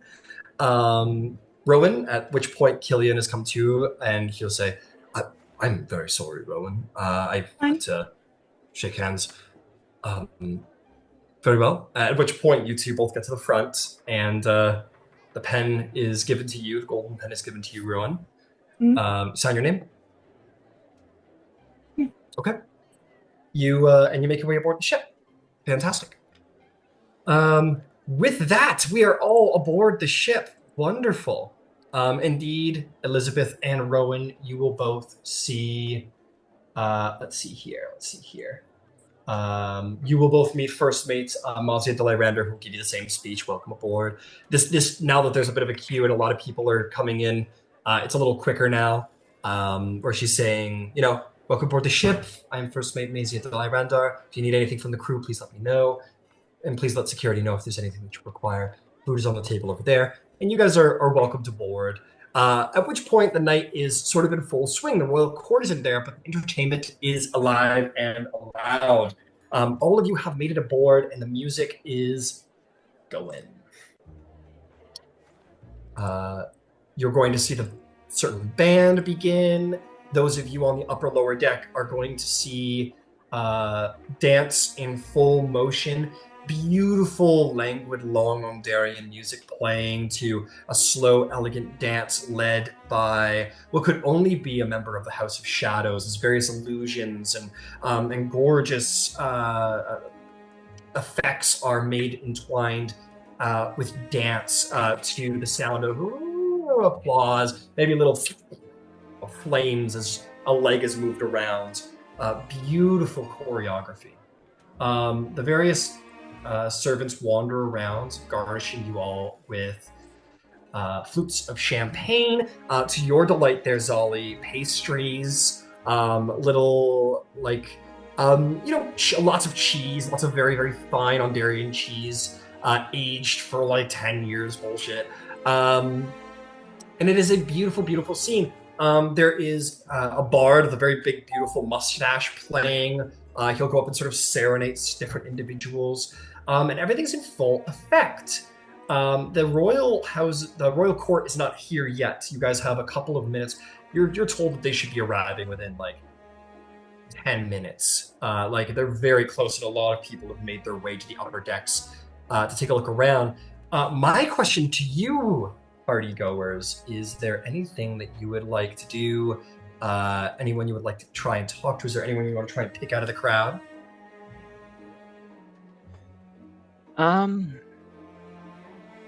Yeah. I think Zolly's going to be on the lookout for a few people. Notably, anyone else from House Tharash could also, I think, potentially for a gentleman of common interests, Mr. Holden. I will say without too much issue, whether it is you looking for he or more likely Holden, you looking for she, as she is a little bit more of a spectacle than you. If you two would like to tink glasses, feel free. Mm-hmm. Yeah, from across the room, he would see her, and as soon as he saw her looking for him, he pulled up his glass and kind of give a slight nod to the gentleman that she walked in with, waggle his eyebrows a little bit. Drink. Yeah, and she'll raise her glass. Okay. You guys, do you guys want to go talk, or do you just kind of raise glasses? Either way. Mr. Thornblade, do you mind if I catch up with a work acquaintance? Of course. It was. It's good to have going into this with a new friend. Hopefully we'll see you later. I expect that you will. He will bow to you, and he will make his way into the party. Yeah. And you two can unite. Yeah. And Zolly will head on over to Mr. Lackyard. Well, hello. You're making friends already? No, it is simply common these days for these sorts of things, I think. Duras went together in spite.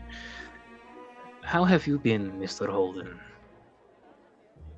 I have been smashing. You look fantastic. This is a little different than what I've seen from you before. Very well. Oh, the leathers are all still in my pack, but they're being taken along with the knives. Oh, I'm sorry to hear that. Not everyone's as understanding.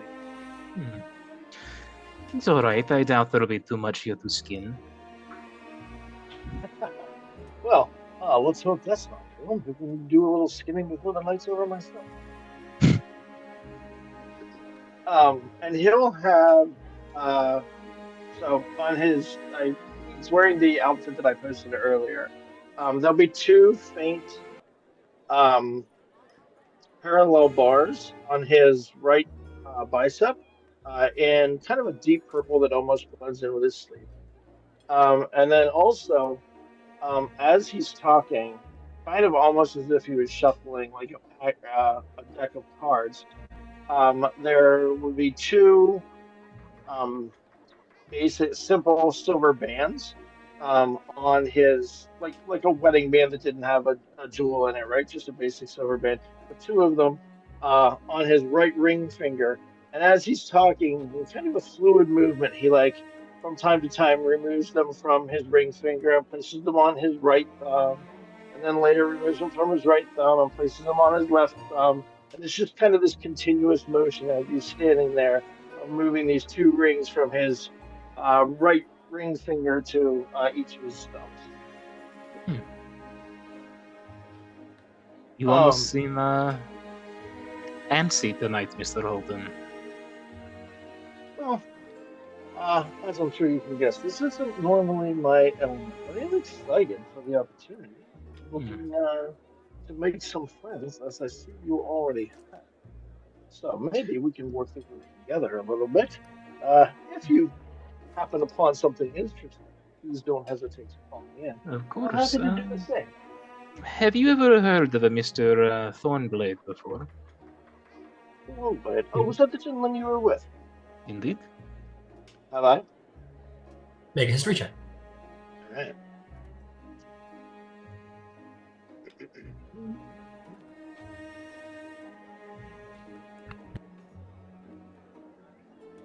That's a nat 1 for a 4.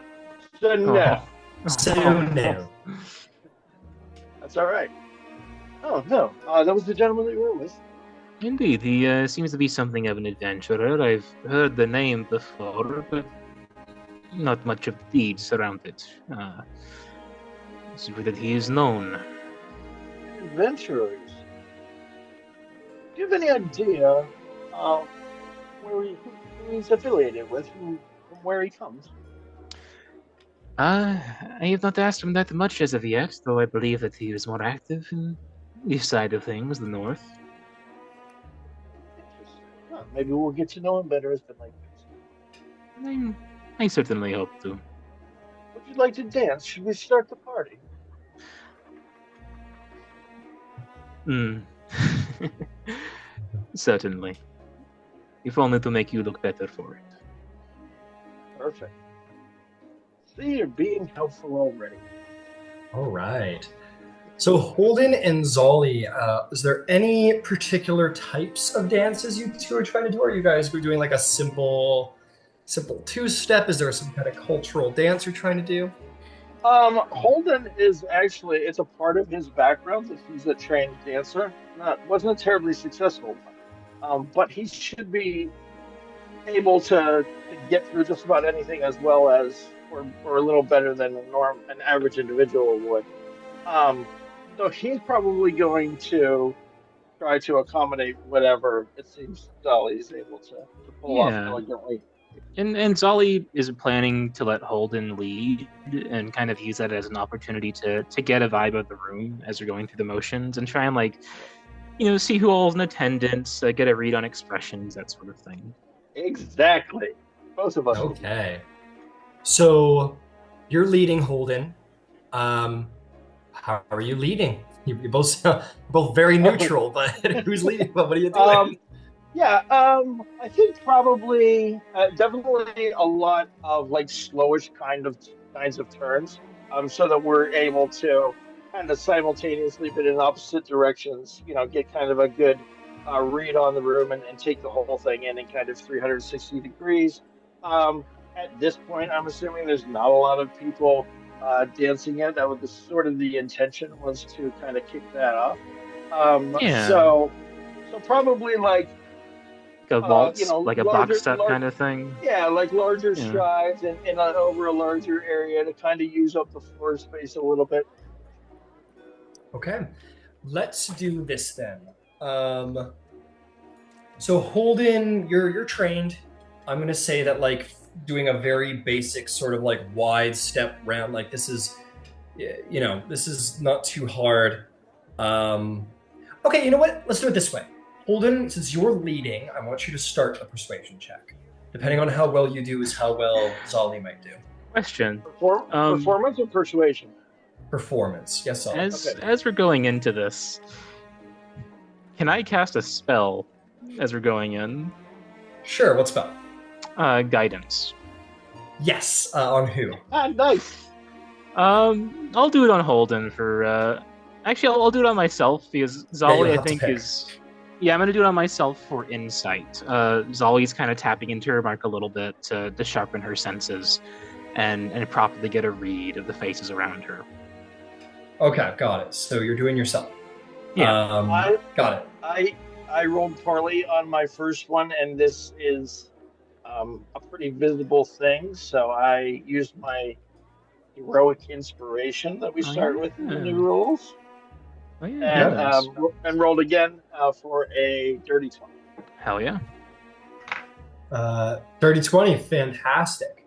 Okay. I haven't heard of heroic inspiration. Oh yeah, 2024. Every time you at the beginning of every day, you start with inspiration.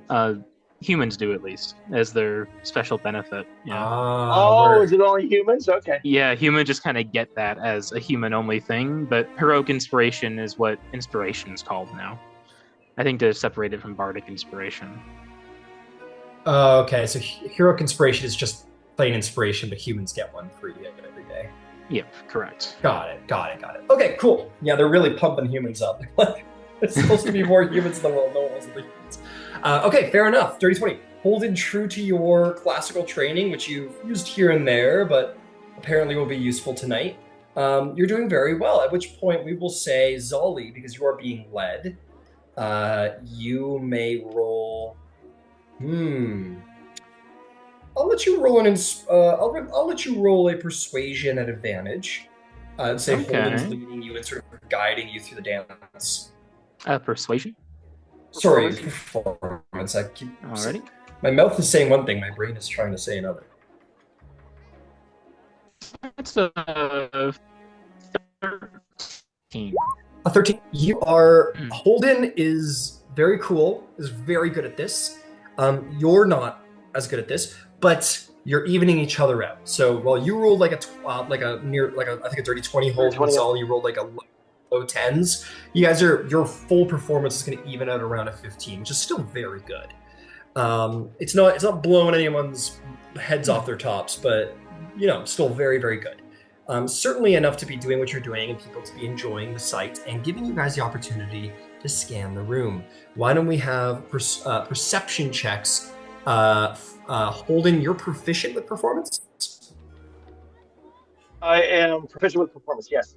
Okay, go ahead and roll a straight roll. Zali, I assume you're not proficient with performance. With performance, no. I am with perception. All right, roll a disadvantage for perception because you're okay. Focused on your feet. Okay.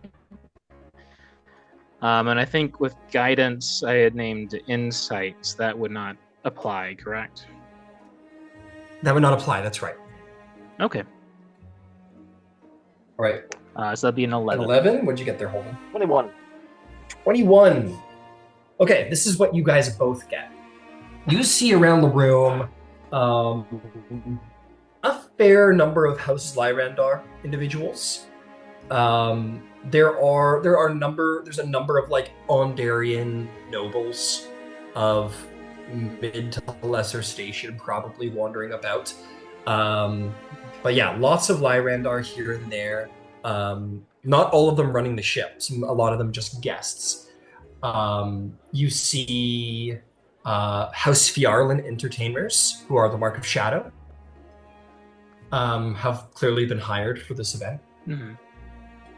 And then a number of like just sort of travelers and people from like just like a conglomeration of individuals from different houses. You see this one Jarosco halfling. You see like nobles from strange lands. One's holding a Carnathian symbol. Very notably, you'd see like this Warforged. Unexpected to see Warforged amongst nobility, especially one so strangely dressed. You're not sure what their deal is, but like this sort of oddball Warforged. There's a couple of canists, and I think notably, and I'm going to swap to what you know, Holden, as you are a more precise look at the room. You get the sense there's a number of barons and matriarchs and patriarchs from various houses that are present. You see some high-ranking Vidalis, which is the mark of handling. You see some high-rank Canith has just walked in with this younger woman who you recognize from the newspaper, actually.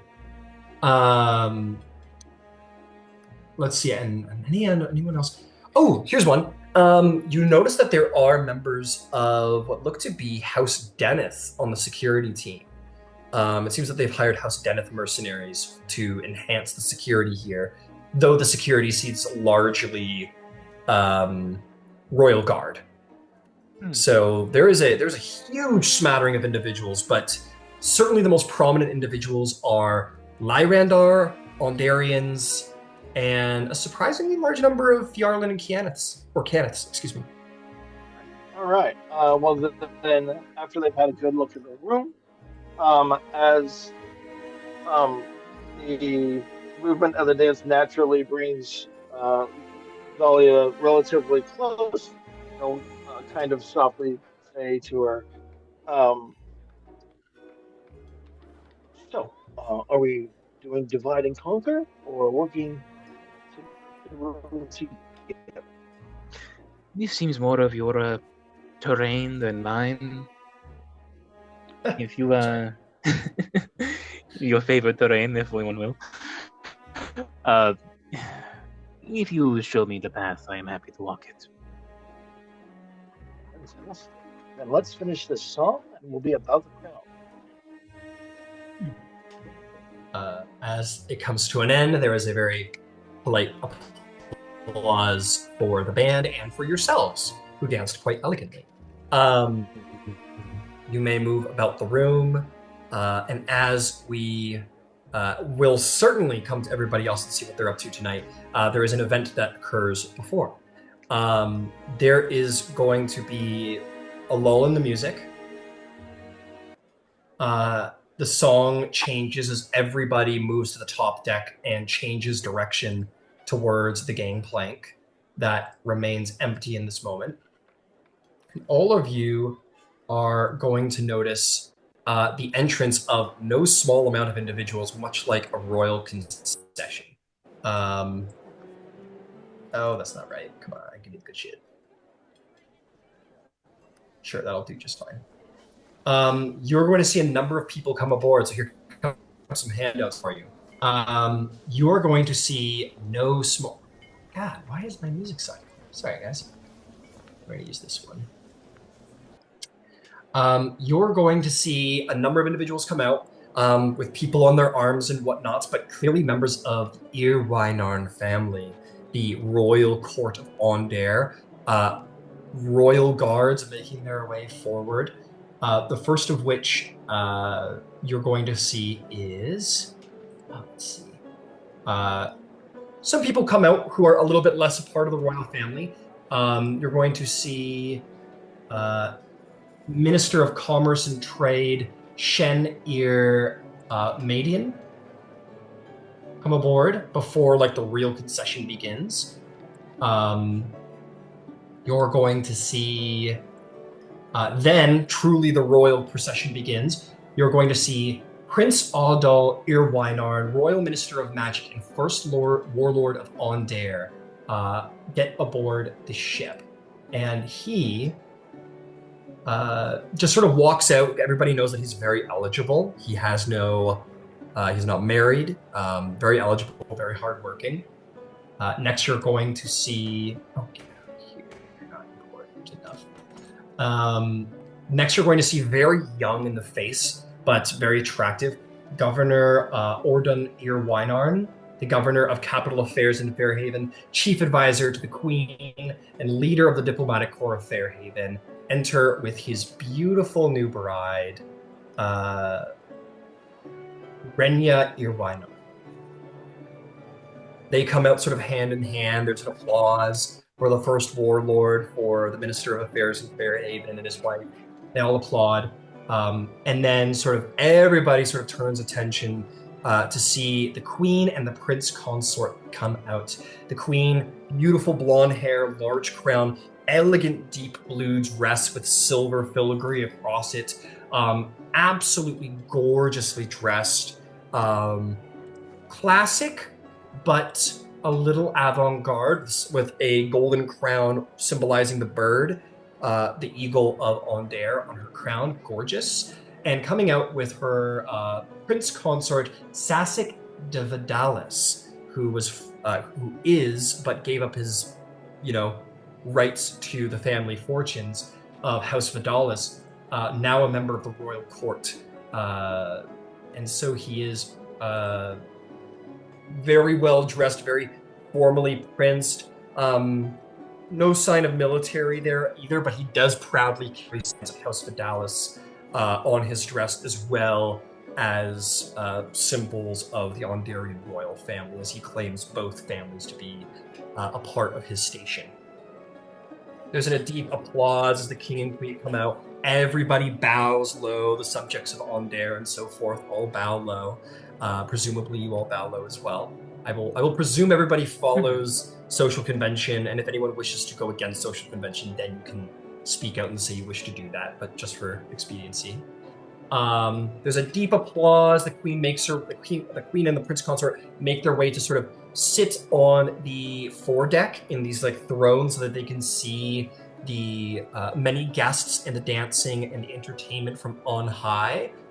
They take their seats, and the party continues as everyone lets out a large applause. With that, you're going to see two individuals come up to the foredeck where the queen rises, and her hand is taken, the kiss is placed upon it by large Mark of the Storm on her cheek, who the world would know to be the youngest matriarch alive of any dragon-marked house, Esvash de Lorandar, Baron of Stormreach, sort of kisses her hand, and they sort of trade pleasantries at the front. She is joined by who looks to be the captain of the ship, this very dark-skinned half-elf, who, similarly sort of like takes her hand and bows before it, and they share pleasantries. The queen gestures, and or actually the queen doesn't gesture. She steps forward and she says, "Welcome, one and all. Thank you for attending this evening's gala. And I would like to thank, first and foremost, House Lyrandar for the beautiful ship we now stand upon the deck of. It is not without the help of House Lyrandar that Aundair would be able to create such a fleet of elemental galleons this last while. And all of you, I hope you have a wonderful evening this night, and I'm sure there is much to be enjoyed this evening. I would invite both Captain Alistair and Matriarch Esvash de Lyrandar to speak to all of you now. And they will come forward and bow to the queen. Esravash will sort of gesture to the captain and let him take the floor, and he'll sort of smile. And there's a very clear look of like surprise on his face that he's allowed to be the one to speak first. And he steps forward and says, "Good evening, everyone. I am Captain Alistair de Lyrandar. I will be your captain this evening. I hope everyone enjoys the luxury. We are going to have a nice sail through the air. We will be coming back into port at 3 in the evening. And we will be simply taking a little tour of the skies around Fairhaven and the outlying farmland. So please enjoy the stars, enjoy the grand fields that bring such a lovely bounty to Aundair, and I hope you enjoy sailing on the Golden Dragon. I'm sure she will treat you well." And he will bow low to Baron Esravash de Lyrandar, who steps forward, and will say, "Well, hard to follow these two." And there's a little bit of a ha ha ha laugh. She says, "But I will do my best.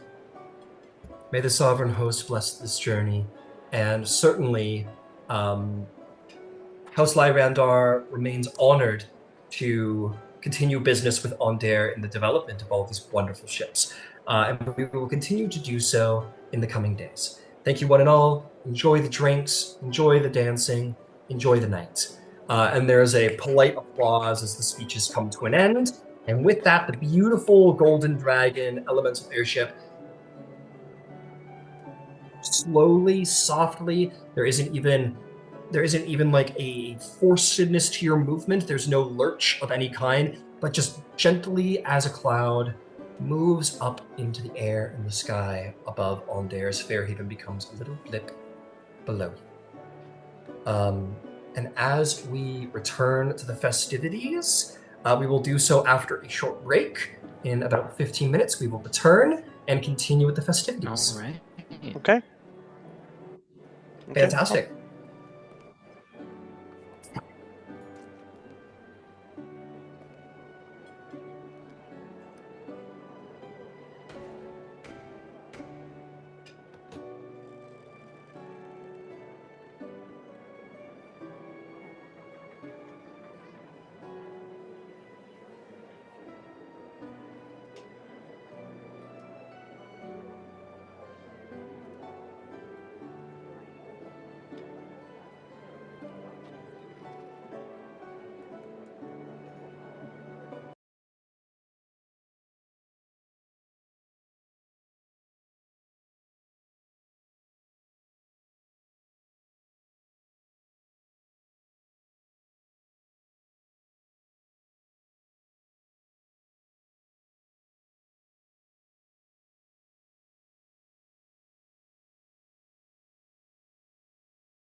What?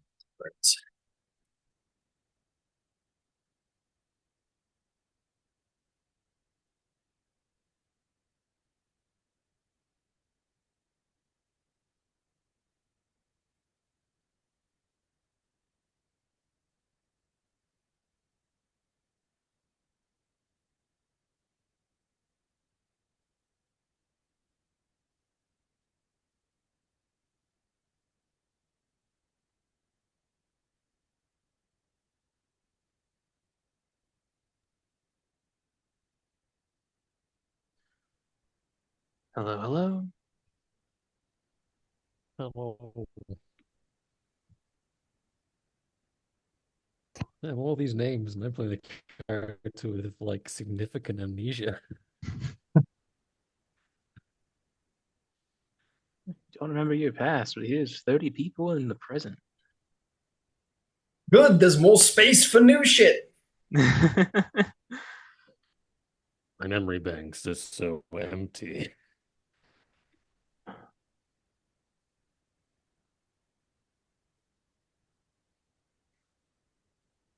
About to get full. I forgot to say when I was in like the brief stint with me, but like Cross is obviously like as a Warforged, you expect like a certain degree of kind of like synthetic voice coming through, but for Cross, it's like coming through like a blown out speaker. Make sure it's not Hello. like it's like he's coming through like a 50s radio or something. Yeah, Kinda, it's just like a lot of like the low end is just gone. Nice. very Nolan Bane. Yeah. Have you considered burning down Corvette? You have to We wonder just need to get. why. We're not the certainly not the accent, but yeah, sure, that I kind was of born in the effect. molding, raised by it. You have to wonder why a man would shoot a man before throwing him out of a plane. Just got to get Cross an auto tune. That's all. Mhm. I like it. I like just like fully Bane. I like it. It's funny. Yeah, I'll do the main voice instead. I definitely won't get old. Oh. I call it the morning, but for me it was a celebration. Like you guys ever seen the Harley Quinn show, the Bane and Harley Quinn? Oh Yeah. yeah, you love Bane in that show. We all have to work together to get past our various traumas. Have you seen there's a video of Bane, the the Batman movie version of Bane doing Ice Ice Baby? Sounds pretty good. It's really good. I think he. They were able to take pieces of the movie and make it sound like he does the entire song. I think that might put him under some pressure. And there's a pun to be had there.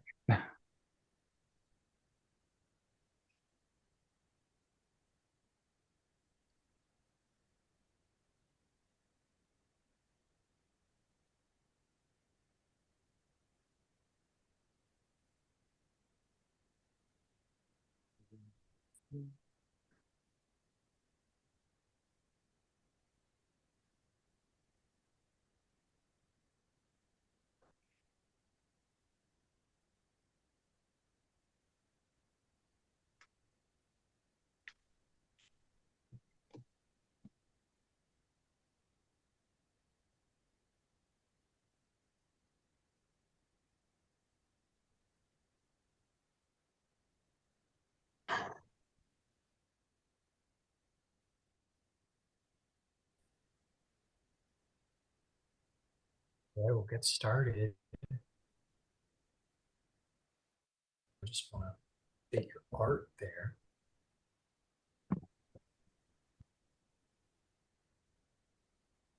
Looking for volunteers for who to go first. No, I was gonna add some art, but it's not. Okay.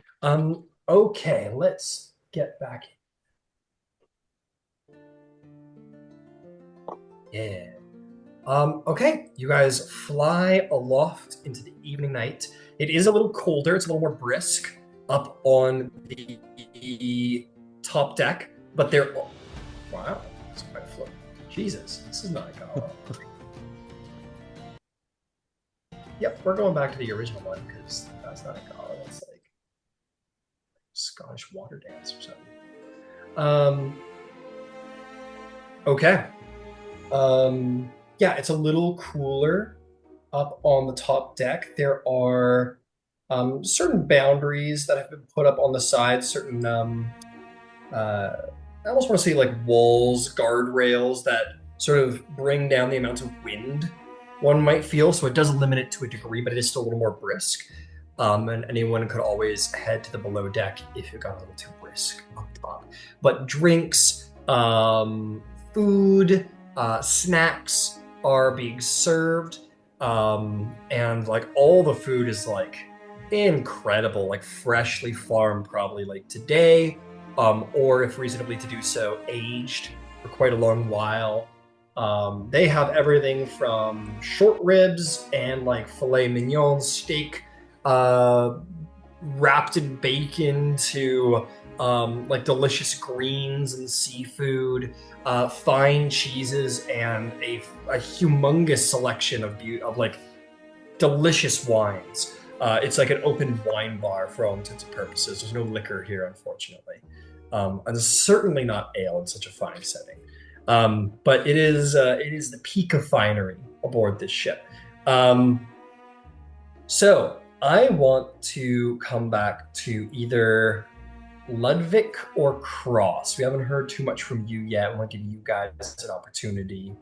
Do you two have anything you wish to do aboard the ship? I'll volunteer to go first. Sure. Yes, Ludwig. Do you want to meet someone? Ludwig, like for about 10 minutes, he was just kind of like staring out there before the family arrived, like staring out there, like at Fairhaven, about across the fields and everything, just kind of being moment to be by himself. And then he'll try to join the rest of the party. And after small talk, quick question, Ryan, was he there to see Common's dress mishap coming up the gangplank or something like that? No, you were already aboard the ship. Okay, then I did not see that. Yeah, he'd be talking to some nobles from Ondare and everything. Okay, you want to talk to an Ondarian noble? This is a very specific game. Like who you talk to will affect everything. Like that's your sword and shield is who you talk to. So okay, I'm going to talk to one of, if I get a chance to introduce myself to one of the noble family. Not quite the queen. Okay. Yet I won't be bold as to go there, but I won't talk to like one of the people, one of her people. You know. One of her people. Okay. I will say amongst the procession, the most important individuals. There's one other individual who would have arrived like before the actual royal procession, like basically members of the court, so to speak. You guys would have also seen Agnor Ir Thogust, head congressman to the Arcane Congress in Ondare. He would have been, maybe he would have walked up with Shen, the commerce woman. So on the floor is her brothers. You would see, whatever this is. You would see Governor Orod with his wife, Renya. There is Prince Andal, who is first warlord of Ondare. Those three individuals are out and about, and those are legitimate members. Okay, the governor. He's the governor of Fairhaven or all of Ondare? He's the governor of Fairhaven. He's the governor of capital affairs. Okay, interesting. And he's her. He's a long list of titles, and he's very young for his. And he's titles. A brother, correct? Yes, he would be a brother of. Okay. The youngest of the siblings. Okay, I'm going to try and start there. I think I'll try to start there. Why not? Okay. Okay. Why don't you? No, it's fine. You get there first. He sort of like comes off of the forecastle to you know, enter into everything, and you make sure you're right there and apparent to be the first person to shake hands. How do you, there's any number of individuals who would like to be first to the party here. What do you do to introduce yourself? I'll go up to the governor, Governor Rod, and introduce myself and specifically say, Governor Rod, good to meet you. I must say, as someone who's come here on the first and seen Fairhaven for the most time, it is the most magnificent city. Give me a persuasion check. Let's see how was that introduction. Okay. Hold on. Here we go. Persuasion. 16. 16. He smiles politely and says, "Good evening. I'm glad that you're enjoying the festivities. Who might you be?" I'm Ludwig Ildrager from Karnath. A pleasure to meet you. And allow me to introduce my beautiful wife. This is Renya Irayon. And she will say, "How do you do?" And she'll just give you one of those. Mm-hmm. I give a bow as well. Very well, bow. For lady, I must ask, do you hold these balls often? Because given your prosperity, I would not be surprised. I suppose it is the duty of the court to be seen, and well, it's important that we remain close with members of the Dragonmark Council, people of far fields. It's important to stay connected with the world and with our own. Exactly. It's forgive me if I'm a bit apprehensive here. I've never traveled this far outside of my country.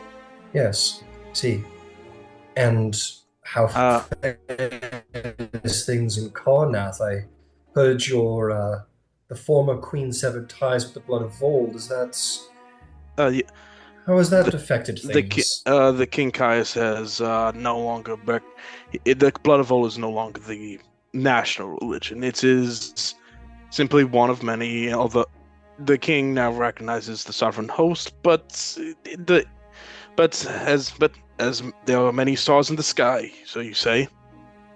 Severing ties with previous necromantic practices. Karnath is such an interesting country. It looks rather differently than how things are presented here. You could certainly say that's Governor. We've faced many hardships, you could say. Karnath is seemingly the land of hardships. Tell me, if I hope this does not offend, I'm curious though, what brings you to our party this year? Oh, the invitations flew. As the invitations went out, my father was originally invited, but he was tied up with matters back at home. It's a very busy time. Even though the war is over, things haven't calmed down yet. We're all looking for that breathing room, so you could say. I remember now from the original guest list, Warlord Drago. Yes, you're his son, I presume. Yes. Henrik Drago was invited, but as his son, he sent me here in his stead. He apologizes, of course. I'm certain no offense is taken, but please, be welcome here, and it's been wonderful talking to you. Perhaps we should speak again later. There's many bridges to be built between Karnath and all. Of course, I would also be honest. It means you and the rest of your esteemed families, Governor. And he will nod his head, and there'll be a curtsy from his wife, who will say, "It was a pleasure to meet you, Luke." Thank you. And they will sort of move about the party as they go. But yeah, you seem to make a positive introduction. Okay, and when they're out of sight, he's like, Okay, if that's okay for small steps. No, don't panic yet. Let's go across the room and see what's going on with our resident Warforged. Cross has, at least for like the duration of the Boleki, they very much enjoyed observing the dancing, but when the royal family came aboard, they were locked on to the queen. And so once the kind of all the initial introductions have been finished, Cross will try to approach the queen. Okay, fantastic. You make your way up. The royal guard will sort of halt you, so as not to approach. Or I don't think they will halt. No, they won't halt you. This is an open gala. So you sort of make your way up, and you see that the prince consort and the queen are sort of speaking about the various people doing their things. You come up. How do you introduce yourself? My name is Cross. I'm here representing Prince Orgev of New Seer. Make me a persuasion check. Oh boy.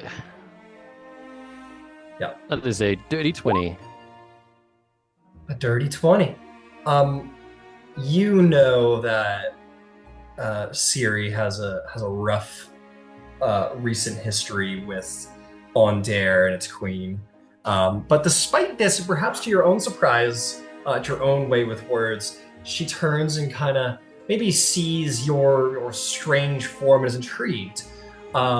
And she will rise from her throne, to which all the people near around sort of like give like a small bow of the head to her rising, which I presume you do. And she will say, "How interesting. You have come from New Seer."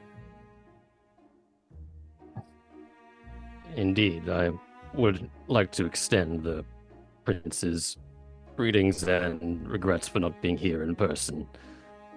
He is needed back in New Seer, so I have been sent in his stead. Yes, I suppose that there is a great deal that the prince finds himself consumed with. And she'll sort of like gesture broadly, as she'll sort of like walk away from like the thrones towards the bow of the ship, the front of the ship. I hope I got that right. But anyway, yeah, sort of to meander there, and you see the royal guard, plate armor, halberds, like they follow only a couple steps behind. And she'll like have you like sort of tend to her. She doesn't like make physical. She doesn't like take your arm or anything like that. I make great efforts to like hide my hand, and kind of when I feel kind of a mist start to leak out, I just kind of turn my head away. Got it. You're very polite and maybe like pat yourself or whatnot. And she says, "I hadn't admit I have not heard of you. In the court of New Seer, I was aware that the dragon marks flocked to New Seer, but not Warforged." I am a relatively recent addition. I originally fought in the last war. I was unfortunately caught in the morning. Well, you have my utmost condolences. It is something that rocked the very fabric of Corvair. Indeed. And it took a while, but I did find myself in New Seer, and I think the prince took a liking to me. He is the most affable individual, a diplomat before the morning, I understand.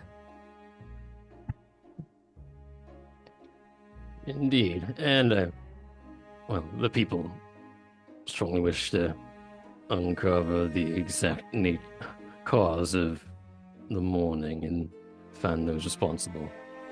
So is everybody. We look to our prince to do that. I hear rumor that the prince is looking for a new homeland for Sirens. I assume that he wishes to hopefully ask the Brailish Congress, or sorry, because I assume that he means to petition the Brailish parliaments for the ability to form a new homeland for the Sirens in Eastern Braylon. Does that remain so? That it does, but I don't know if you're aware, but King Boronil has decided he wants to try and limit the population of New Seer. Yes, I heard that there was a bill being passed of the nature. This is, I have to say, it is rather backhanded, the king. I have my respects for the King of Brayland, but to offer hand and hold it back with the others, most unusual. It is as you say. Naturally, as Sirens, we are opposed strongly. Well, please know, and of course send my regards to your prince. But if there's anything Onder could do to help with this little issue with the bill, I would be happy to try and supply what influence the courts of Onder may have in another nation, which may not be terribly much, but nonetheless, please send my regards to the prince in our hopes that this bill will not come to pass. That would be very welcome, Your Highness, I have to say. And I know that Seer and Oder have not seen eye to eye on all matters in the past, but I think with everything that's happened, it's more important than ever for us all to be working together. I couldn't agree more. We do have our differences in recent years, but we are ancestral allies, and we should do well to restore those bonds. So, if there's anything that the Prince Orgrev can think of that Onder might be able to do to help with this procuring of this new homeland, or at the very least, the ensuring of this bill not passing Parliament, I'd be happy to hear back from you. Cross, was it? That it is. I'll convey your support to the prince, and I'll take his words straight back to you and as soon as possible. You have my deepest thanks, Your Majesty. And you have mine for bringing this to my attention. But yes, to stay for some time and enjoy the festivities, and you know where to find me if ever you require another audience. By your leave then, Your Majesty, and I bow graciously and step away. Step away. Fantastic. You find your way back to the party, and she finds her way back to her seat next to the prince consort. It seems that you have procured some measure of support for the prince. Rather easily, in fact. Okay, let's open the floor up a bit. Does anybody, well, I'll tell you what, there may be random events that might occur, so let's see if anyone has any. There's people who want to talk to you guys. Holden.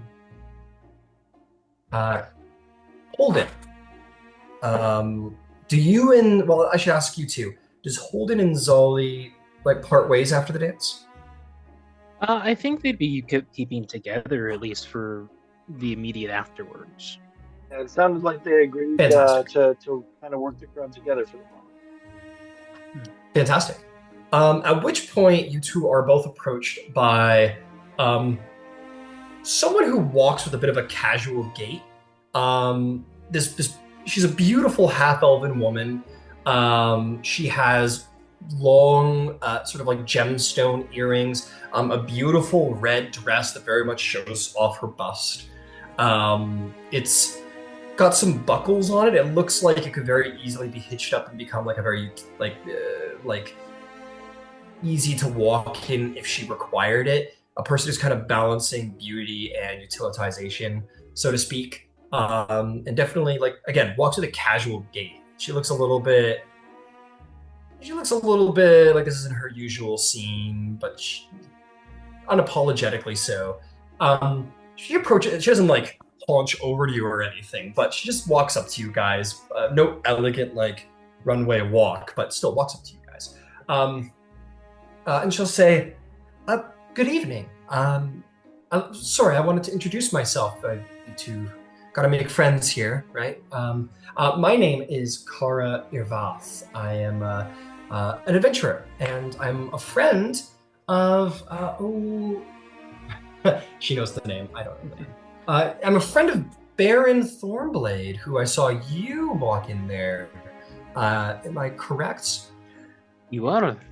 You seemed quite friendly and similar to myself, not so used to these sorts of events. Right. I've grown accustomed, but still much rather prefer the frontier. I'm I don't know, I'm not one for all these garden parties. They are not my typical either. What exactly brought an adventuring group aboard the gala? Not so much as an adventuring group as old comrades. This happens sometimes, bring famous people here to carouse and excite the nobles, such as yourselves. I don't mean that any offense by that. Sorry, I'm not used to.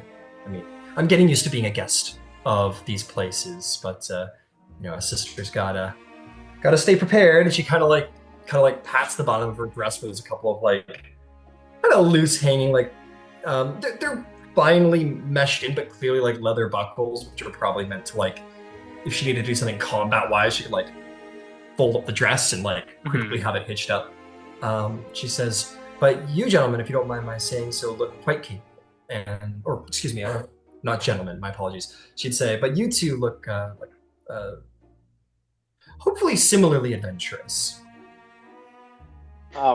Yeah, Holden will lean in and give her a little bit of a wink and say, "Yeah, if you promise not to tell anybody, I'll confide in you that we're relatively new to this type of thing. We're trying to do our best." Oh, you can't hear me? So you were a little dim there, but yeah, I'll try and speak louder, or I can change my.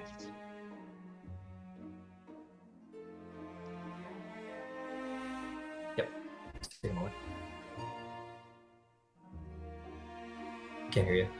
Is that better? Oh, that is better. Yeah, that's way better. Yeah. Good. All right. So lean in, give her a little wink, and say, "If you promise not to tell anybody, I'll confide that we've not been doing this for very long, the two of us. We are happy and comforted to see folks like you and the Baron here. It's very nice to meet you. I find the best thing to do is find somebody better looking than you and snuggle right up to them." Well, it's a good way that I found myself over to fine-looking individuals. Perhaps we can be in cahoots tonight, then. Perhaps we could be in cahoots. I hope you don't mind me stealing them away, but Mr. And she'll look at you, Lackyard. Yeah. Yes, Lackyard. Is it Mr. Lackyard? Do you both seem to dance quite exceptionally. Do you mind if I steal you away for a moment? Absolutely. You don't mind, do you, Zolly? Not at all. All right, then let's give it a second go and see if we can't spur some interest in the dance floor. Okay. And she'll allow you to take her hand, and you guys can make your way up to the dance floor. In which, whoops, I need to roll for her, but why don't you go ahead and make a performance check? It turns out she's proficient, so she won't need your help. How about that?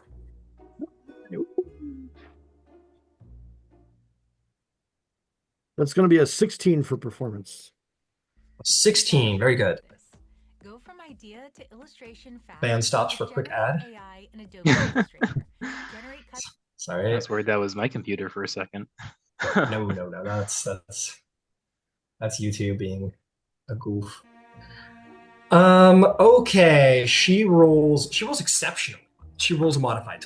And you two are gonna even out to like somewhere in the high tens, somewhere around there, similar to what you and Zolly did. And you guys will make your way around, and she'll allow you to lead. She'll say, your performance with your friend from House Thrash was quite exceptional, but perhaps you know something a little bit more advanced.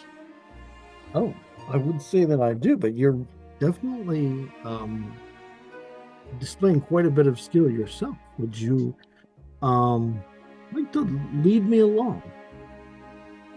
I would love to lead. It serves a woman to know how to.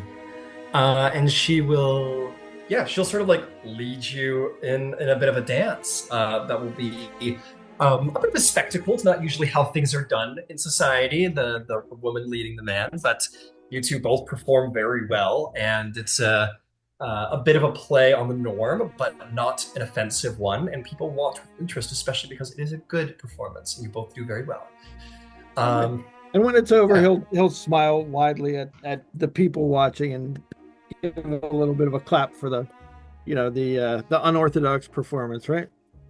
Mm-hmm. Absolutely. During the course of the dance, though, she will speak to you, and she will say, "Well, Ondair certainly gets very interesting visitors, doesn't it?" It certainly does. Where are you from originally? Oh, I'm a guest here and there, but here seems to be there tonight. Do I happen to know, can I tell from her accent or anything like that where she might be from? Any other telltale signs? Yeah, she talks very, make me a history check to sort of like check her dialect of like how she speaks. Okay. 14. 14. She speaks very, she sounds Brailish a bit from that region.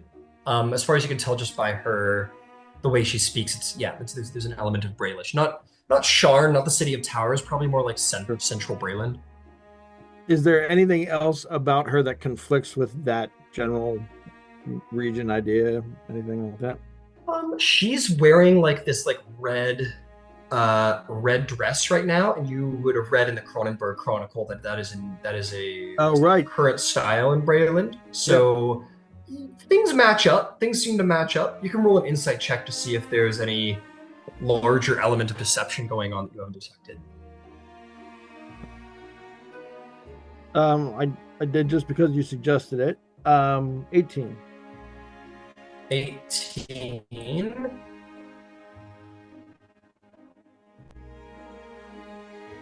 I'll send you one thing. Yep.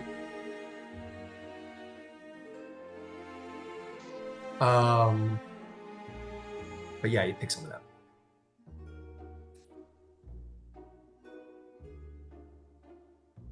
The other thing I'll say is that she walked with a certain casualness up to you guys, and certainly has spoken with a certain level of casualness, like a sort of like, it seems almost intentional. Like you don't think elegance is beyond this woman's ability, especially considering her skill at dance. You think that what's not lining up is her sort of casual attitude. It's clearly a show to look a little bit more loose and casual, whereas you know that she could be more elegant if she chose to. It's not that she doesn't have it, she just isn't doing it.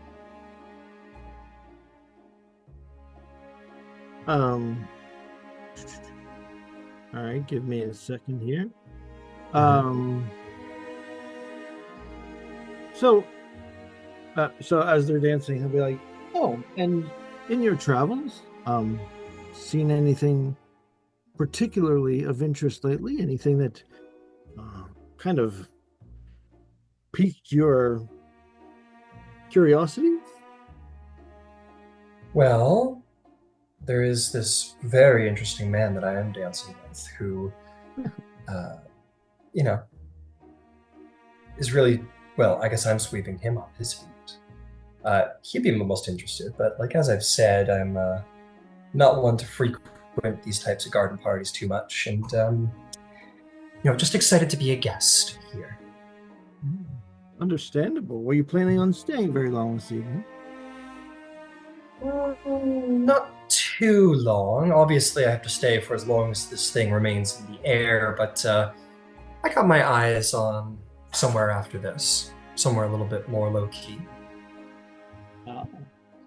In that case, let me show you just one little step I happen to know that I'm not sure whether or not you'd be familiar with, but you can tell me.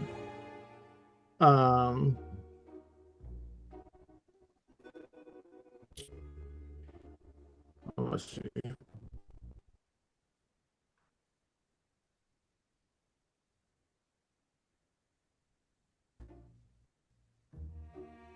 So he'll take her hand in sort of kind of an open fashion, so that their palms aren't necessary, and I guess almost just so that their fingertips touch, and then maybe slide his hand into like maybe kind of like between the folds of her dress, not underneath to her skin, but just kind of like inside the fabric a little bit.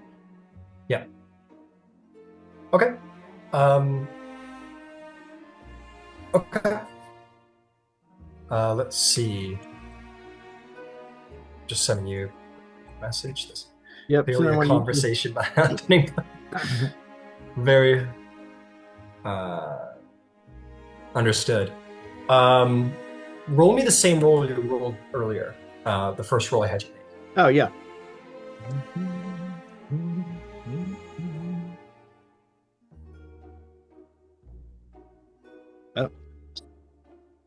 Can I just say the result out loud?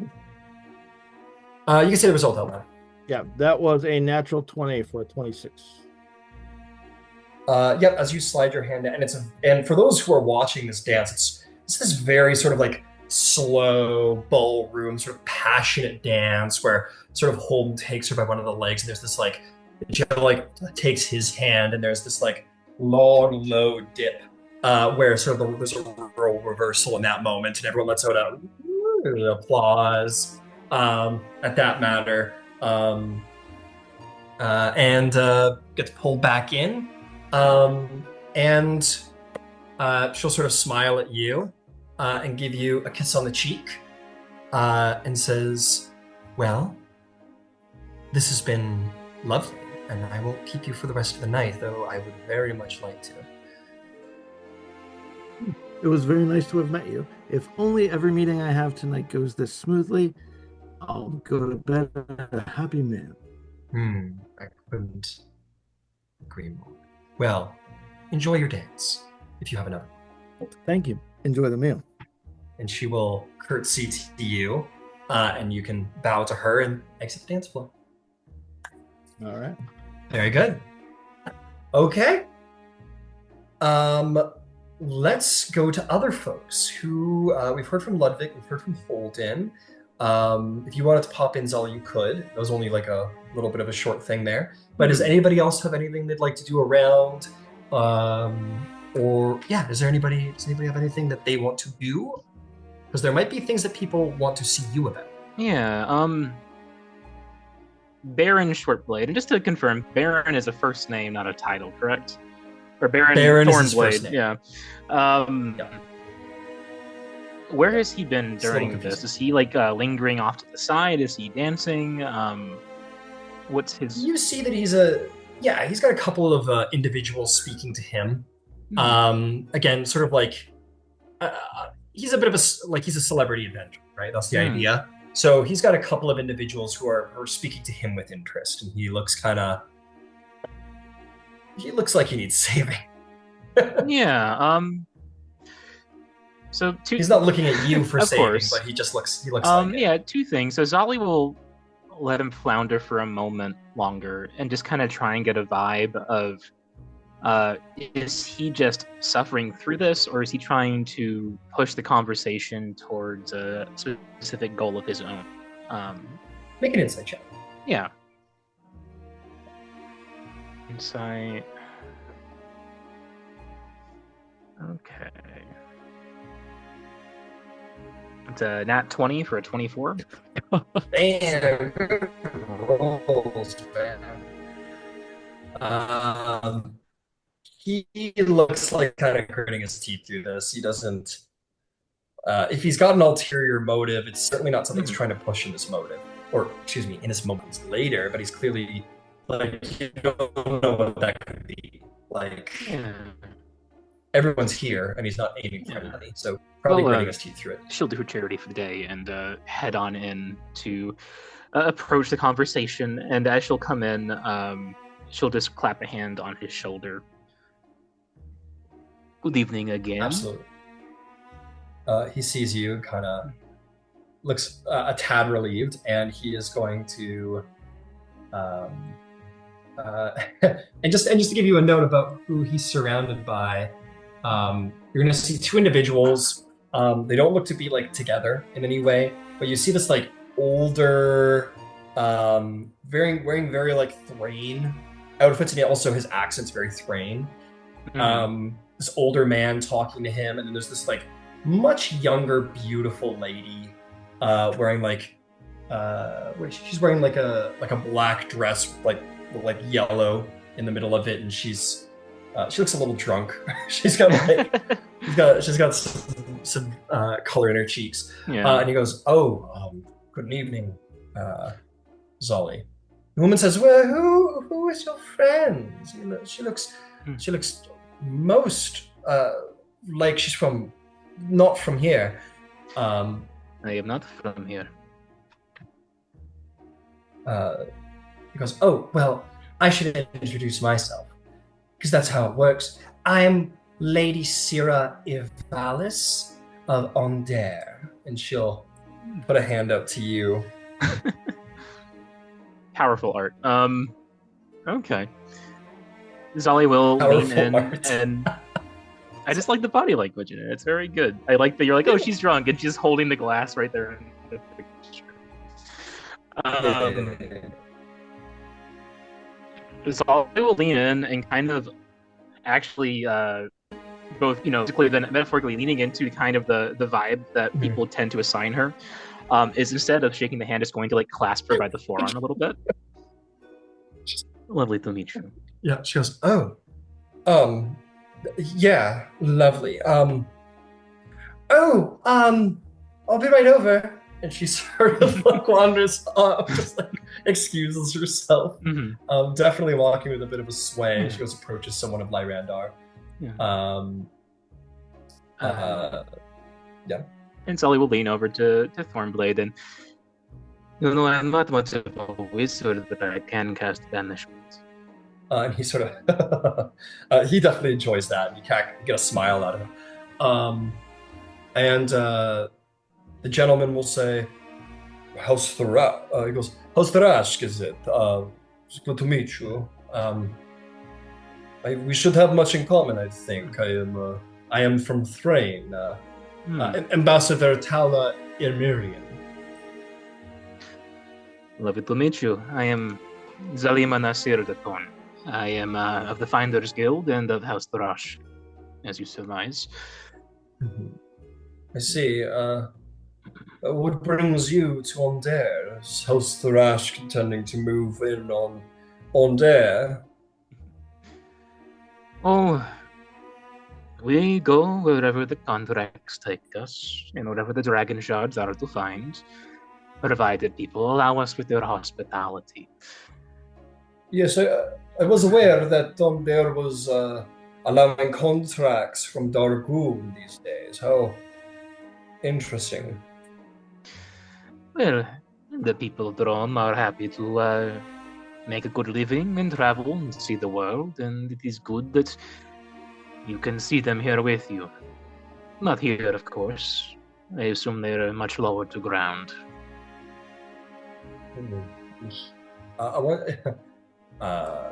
Yeah, he goes, well, I see. And he kind of like looks around and goes, well, good evening. And he'll bow and find his way out, and Baron will be like, how did you do that? Where'd you get rid of them? It's all about concealed spite. Yes, I guess that. Actually, I'm gonna see if he understands what just happened. He goes, "Well, if you say so. uh, Well, I owe you for saving me now, and what can I ever do to repay you?" oh, I'm sure you can find ways that I can collect. For one, you can tell me why you are here. I am curious. You do not seem to be actively in search of a patron, which is why many adventurers or mercenaries would come. So what does bring you to this gala? Make me a persuasion check to see if you can Yeah. get the truth out of this guy. All right. Not her strong suit, but I'll give it this shot. That's only a 3. Only a 3. He says, like I said, I'm just here to carouse and woo the people on this ship. Well, I hope I'm doing well. I think you are, as they say, suffering through it, which I understand. Yes, I'd much rather not than should. Well, if you would like to talk business sometime, I'm always happy to make the acquaintance of more mercenaries or adventurers or whatever you fancy yourself.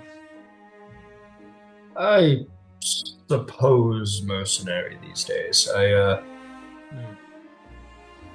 gonna say, I don't know if you would have any sort of. I couldn't. You've already done too much for me this evening. It'd be, what do they say here? Uncouth, I think is the words they like to use. I think I'll just go try and fill this glass as high as I can. Keep filling it.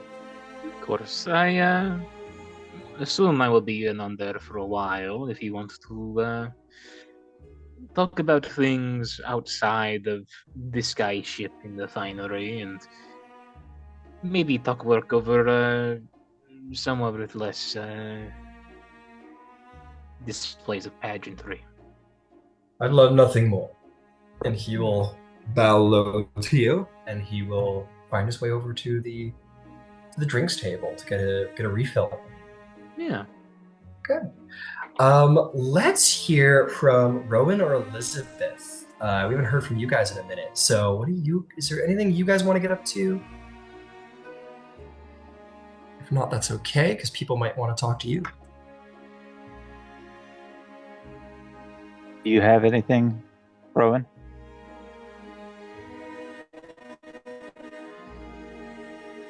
Actually, yeah, above the table. I said that at the beginning, I said, hey, this is shipped weave. It's an artificer infusion, like it's part of the thing she does. Should give her 5 outfits, like as per the infusion. And that was her big plan. So if she can only have 2, that's fine. But it actually changes how she. I'm gonna say you have 2, because we never talked about what the separate outfits inside would be, and that is relevant to the game we're playing right now. So I'll let you have the pantsuit, but it does say when you create the infusion, you can pick up to 5. Not that there's always 5 inside of it. So you have the pantsuit, but in the future we'll have to talk about that. No, she's got nothing to do. Cool. Okay. Elizabeth, would you like to? Elizabeth strikes me as somebody who will have lost track and missed lunch, and then dinner shows up and is kind of extra ravenous. Nice. And there's seafood to be had, so she's gonna go look for a lobster because she can dissect it. Oh my god. Okay. So you head over and you find this big, beautiful broiled lobster. What do you do? And she's going to make herself a plate and then find a chair and find a seat to go in the chair. Yeah, absolutely. You do so. You sit down with your lobster by yourself I I would imagine that these are come and go tables. So she'll chit chat to anybody who happens to be at the table. Aren't these wonderful? Everybody looks particularly fashionable this evening. Did you see what the queen was wearing? I wonder who made that. That's the expected social chit chat. She will have absolutely no passion about it. It's like there was a checklist and she's going down the checklist. Oh, okay, I got it. It's very like, yeah, she looks great. Yeah. Okay, fantastic. Tell you what, make me a persuasion check to see if you play that off while you're presumably playing with your food and like cutting open the lobster and cutting it open. That'll be a 5 on the die for a total of 4. So you sit around and I want to ask you this. Do you think Elizabeth even takes in the names or like who these people are that you're talking to, or is it just like a checklist thing and you maybe... I think she probably does because she is very smart. So she's probably autodidact enough that she gets the names, but any of the social context out of them, probably not so much. Fair enough. Okay, so I'm gonna say, let's see. We're gonna see how many people you're sitting with right now and talking to. So there's okay, that's actually perfect. You're sitting and talking to 2 individuals. Let's see here. No, she's on the warpath. She's not here. Okay. You're talking to... Sorry, I just gotta pick some people here. Okay, you were talking to who I presented before, Agnor Ear Focused, who is a congressman of the Arcane Congress. He's the head congressman, who I will repost as a reminder. And lastly, you're also talking to Lady Seneschal Sira de Vidalis, who is basically responsible for Vidalis affairs in Ondair. And you introduce them, you're like, how are you doing? And as you're talking, they both are like, you didn't really hear, like you heard what they were saying, and they're and they like kind of find themselves looking at you as you're... Elizabeth will pause when she gets the name. Right. And when there's a break in the conversation, when it looks like the gentleman at the table isn't necessarily doesn't seem to be paying attention, Liz will lean over and go, "Are you familiar with a researcher named V?" V? A member of your house during the warring period. I had opportunity to work with them. She says, "Oh, I can't recall. Excuse me," and she'll stand up and Okay. Okay, and as you're like going through this lobster, Agnor goes, "Yes, I probably should go check on the observations." And she love it. Go ahead and take dripping off the inspiration. fingers. Yeah, I love it. I appreciate it. So that's great. Yep, there's gonna be some kind of reputation next week on that. I'll just write lobster to remind myself. Okay, fantastic, Elizabeth. Rowan, there is something for you as you are sort of in the party with Killian. He sort of smiles about, and like maybe he's like fussing over you for a moment. He's like, okay? Like, what are you doing? But in that moment, before much conversation can be happened, pretty immediately as you step into the party, where are you? You're going to be approached by a very short-haired man with spectacles, very finely dressed Ondarian, and clearly a symbol of House Cannith on the back of his hand. And Killian goes, Rowan, allow me to introduce to you Raymond DeCannis. Raymond, allow me to introduce Rowan DeCannis. And he will bow and say, it's a pleasure to meet you, Rowan. I'm surprised that we have not crossed paths up until now. Enchantation.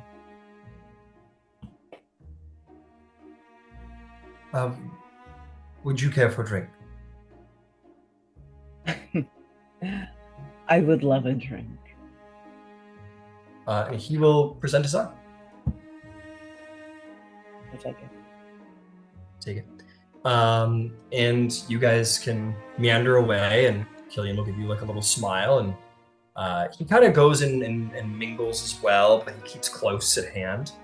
And he'll take you over to the table and say, so, what are we drinking tonight? Red or white?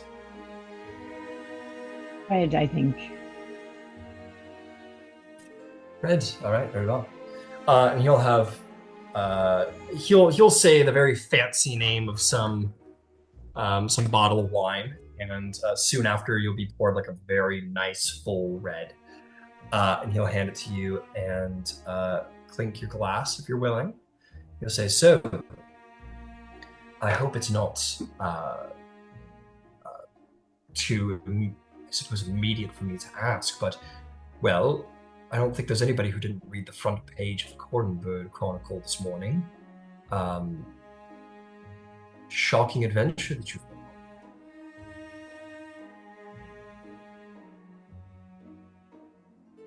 That's an interesting story, yes.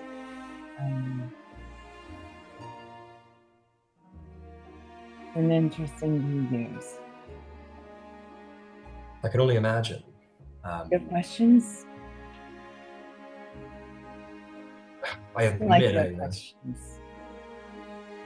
No, I admit I admit I'm trying to get conversation going. I don't usually do these kinds of things. I'm more I hate these well, things. yes, I am not.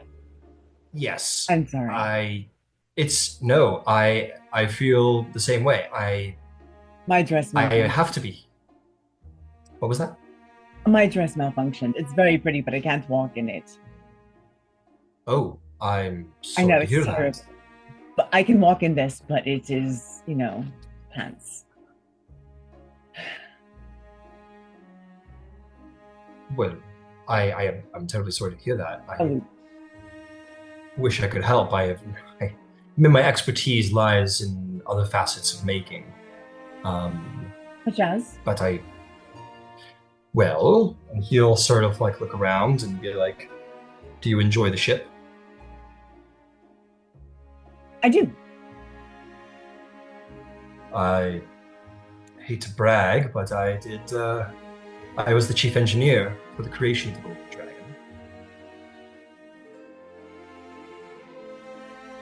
Oh. My uncle has been talking about you, but you should show me the ship. Certainly. And he'll take your arm, and immediately, perhaps, at least he will certainly sort of begin to seem more comfortable as he begins to sort of talk to you about the ship. And he says, well, this ship is rather unique. It's House Lyrandor cannot create their elemental airships without the elemental bindings that House Cannith is responsible for. So there are several elemental bindings to do with this ship, but of course, we tried to focus a little more on air elementals rather than the traditional fire elementals, so that we wouldn't have to use the fire ring for propulsion's sake, and we could have the vast sails. There was some asking from House Lyrandor that they wanted to do sails. I thought it was very traditional, so we had to find another type of elemental to infuse with it. So air elemental seemed obvious for elevation's sake. And he starts going on and talking about it, and he'll bring up and he'll say, "Do you see on the columns around, or the masts, I suppose? Do you see the large gemstones embedded into the masts?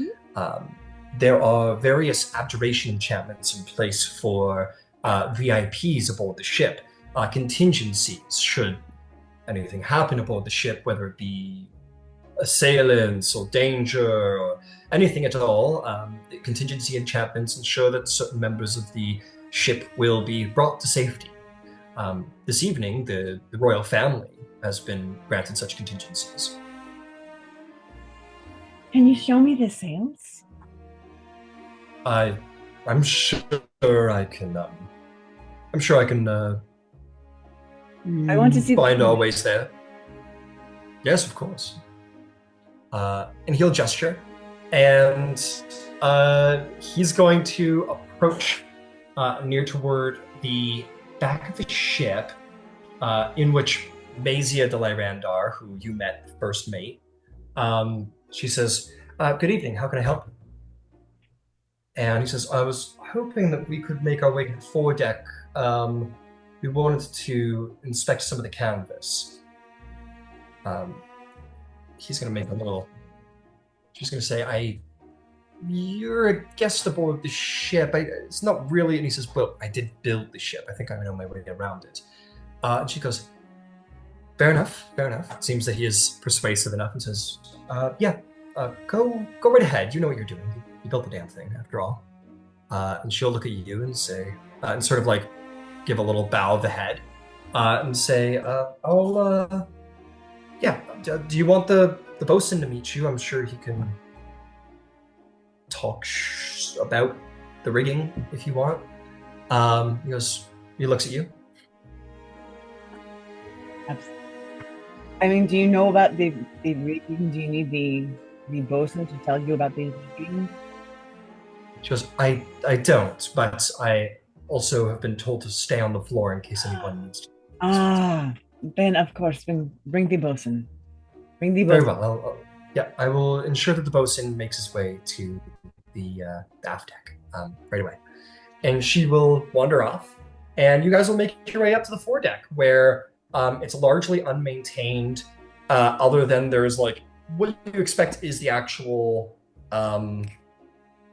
what's it called? Cockpit. No, not cockpit. Anyway, I guess the cockpit. But it's a more of a... Yeah, exactly. The wheelhouse. It's where, the captain and the actual pilots are. And you guys kind of make your way around, and like the rigging isn't like right here. Like the rigging is, but the sails aren't like right here. It's not how it works. And they do seem to be working. It's not just like decorative. They do seem to be like authentic. And he will explain. He'll say, "I myself, know the bosun craft well enough in order for it to work, and the sails do actually help propel the ship with acceleration to make up for the lack of the usual firing. So it works quite well." And you guys kind of meander about the ship. The bosun shows up. Not yet. He doesn't show up just yet. So, above the table, what Rowan wants to do is inspect the canvas, because she knows canvas, and she's also an artificer, which is to say that maybe she could look at the canvas and be able to like make an offhand comment that would make him go, "Oh wow." Right? Okay, and you're there. She's smart enough that she could see it. She could potentially do that. So I need to invest. Well, let me ask. The canvas? It depends on the suggestion itself, because the canvas is being used for airship craft. Are you proficient with airship vehicles? I think air vehicles is what it's called. No, I'm proficient in weaver's tools, and I'm also an artificer, so I have some understanding of like physics and stuff. Yeah. I don't know what you want to suggest. So are you trying to like show that you understand how canvas and rigging works?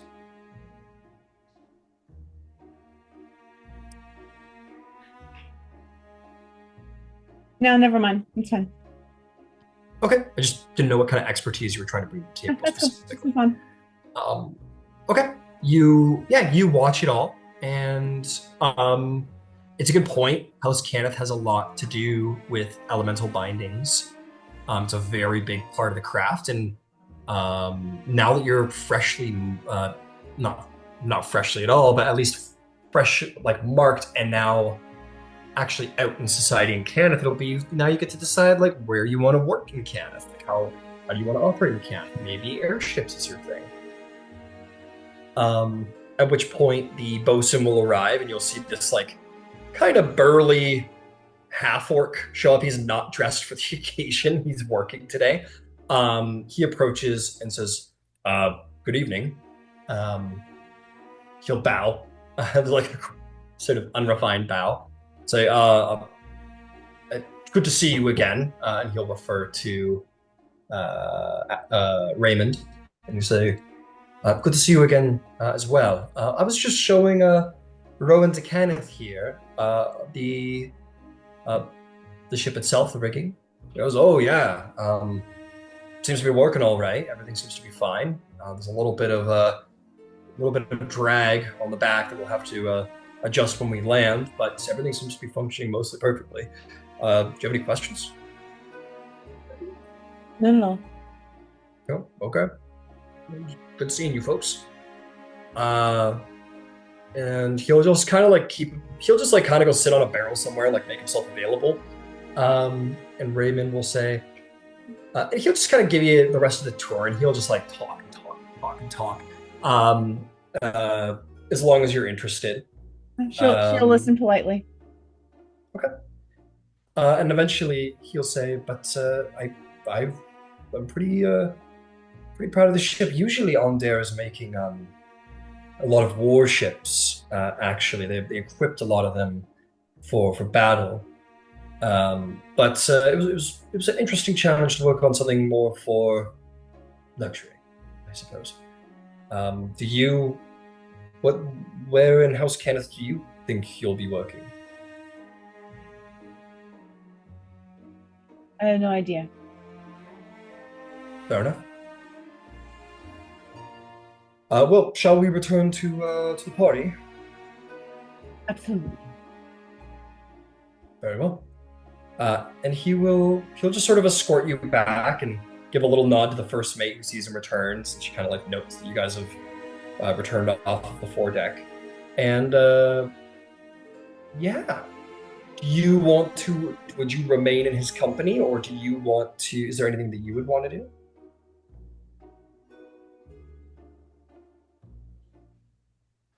If he had a need to disengage, she'd allow it. If he didn't have a need to disengage, she wouldn't try to disengage. Got it. So Rowan's kind of along for the ride, a little passive, a little disinterested. I wouldn't say disinterested, at least not overtly. She's as interested as she needs to be, but if he needs to go away, she would happily go back to the bar and not be perceived. Okay.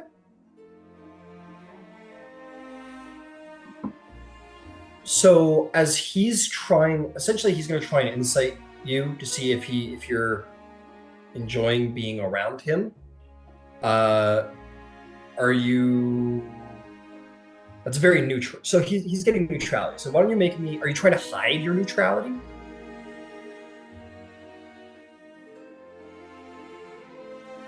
He's pleasant enough.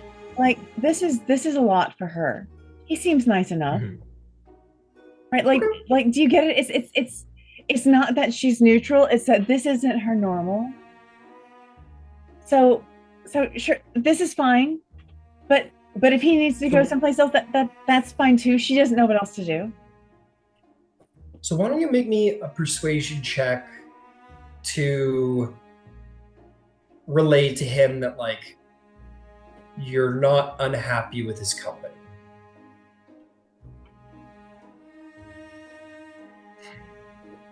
Okay, that was 14 on the dice plus 4, 18. 18. Okay. He'll sort of like catch your eye, and maybe you kind of like smile at him pleasantly, and he'll take that as a like, I like being around you. And he will sort of smile back at you, and you guys will continue to just sort of like meander around the party, and he's clearly doing his best to try and hold conversation, be kind, and we'll come back to you. She's just going to be perfectly pleasant. That's Fair her goal, just to be light and fluffy and perfectly pleasant. Understood. Okay. At this point, there is a larger portion of evening where like there's a larger dance performance where like the sort of dance floor opens up, and there's like a larger performance to watch. You'll see who you saw before Cross, this beautiful elven woman come out. Sort of either if you ask around or maybe you hear whispers around, you'll know this to be a member of the House de Farland that could be seen on a dragon mark on her back. Her name is, you guys might hear like someone say, presenting now, Elara Elarenthi de Theon, and you will see her sort of come out, and she'll do this like very slow, like she'll be playing the flute, and as she moves like very hips and legs, she'll sort of like move out onto the dance floor and move very slowly and languidly, and then kind of move into a traditional Ondarian dance movement that has a bit of that starts off very Ondarian, and then she'll sort of change into various dances to do with actually this is gonna various dances. You'll see then there is some like Braillish influence that some of you might see, those of you who know dance very well. In fact, that's a good point. Who here is proficient in performance? Holden? Anyone else? Rowan? Nice. Okay. Oh, Ludwig? Or Ludwig? I have a, I'm not proficient in it, but I got something in it. What does something mean? Expertise? Not expertise. It's 3. Is that good enough or no?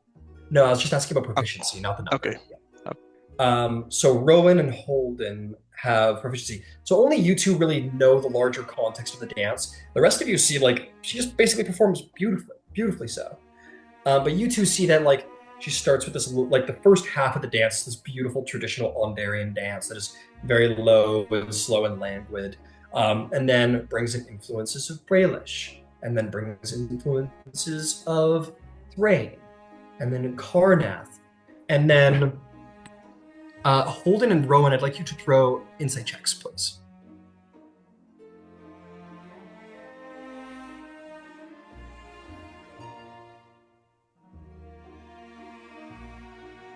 I got a 10 on that one. 10. 15. Okay. 15. So Rowan, 16, understood.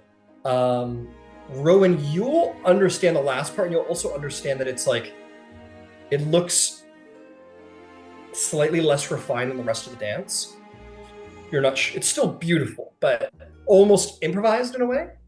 But it is a traditional Siren dance. And now there is a dance amongst Sirens that is very, I admit it's escaping my brain right now, but there is a very traditional dance amongst Sirens. And she sort of does that. She sort of presents this like Siren dance off the end that is a little bit improvised. And it's sort of surprising. There's something else there. And you all sort of see this, but Ludwig, you'll notice Ludwig, you'll notice the like Karnath influence. That part will be apparent to you because you're a national. And she'll sort of finish off the dance with a gorgeous 23 on her performance check. There will be various illusions incorporated to it. It's a gorgeous dance, and everyone lets out an extensive applause as she finishes her performance.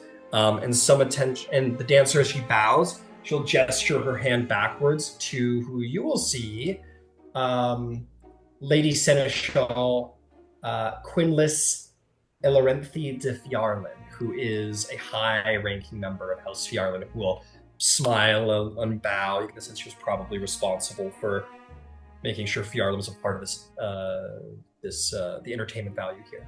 And then kind of everything will disperse back into normal society, in which Cross, you're going to be approached by a most unusual individual.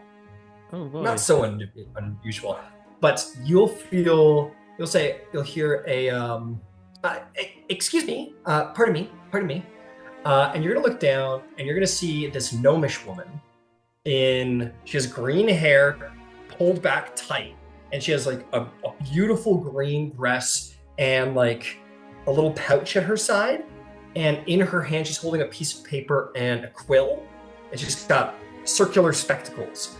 She looks up at you and she says, hi, Jared DeCivis, Quarterberg Chronicles. I just wanted to ask you, I noticed that you visited with the Queen just moments ago. I was just curious what you two talked about. Would you be willing to comment? Can I get a sense of like? Okay, I read the chroma. I don't know. I guess I want to get a sense of what kind of is this a journalist I could trust, or are they gonna twist my words to the like? Make a history check to see what you know about Corenberg Chronicle, this person, so on and so forth. That's an 8. It's an 8. You know that she said the Civis. You know that she's apparently works for the Corenberg Chronicles, but is also a member of House Civis. Yeah. You don't know. As for like her request to comment, does it sound innocent, or does it sound like she's got an agenda that she's trying to like? You're not sure. Like, you know, she wants to you to comment on it, but you don't know enough about her.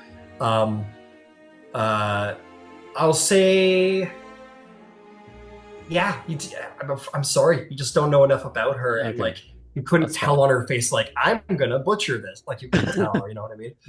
I mean, kind of look down at her. Well, normally would be happy to answer such a request, but I must ask, what's in it for me exactly, Miss DeCivis?